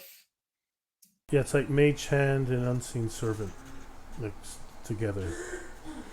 Okay, well, I think I'm gonna end the stream first, and yes, thanks everyone for joining us. If Nathan, if you have anything more you want to add, we can go into a Discord chat, or you can just put a message in the Discord chat itself. But yes, thanks everyone for who either joined us in the stream or who will join us on the video on demand. But yes, thanks, and 2 weeks. I don't know. 2 weeks we might continue our Starforge game. 17th. I think I'm okay on the 17th. Well, we'll see. Yeah. If at least run something, even if it's not Starforge or maybe not Mage Hack. We'll run something if someone's not around. But yes, thanks everyone, and good night.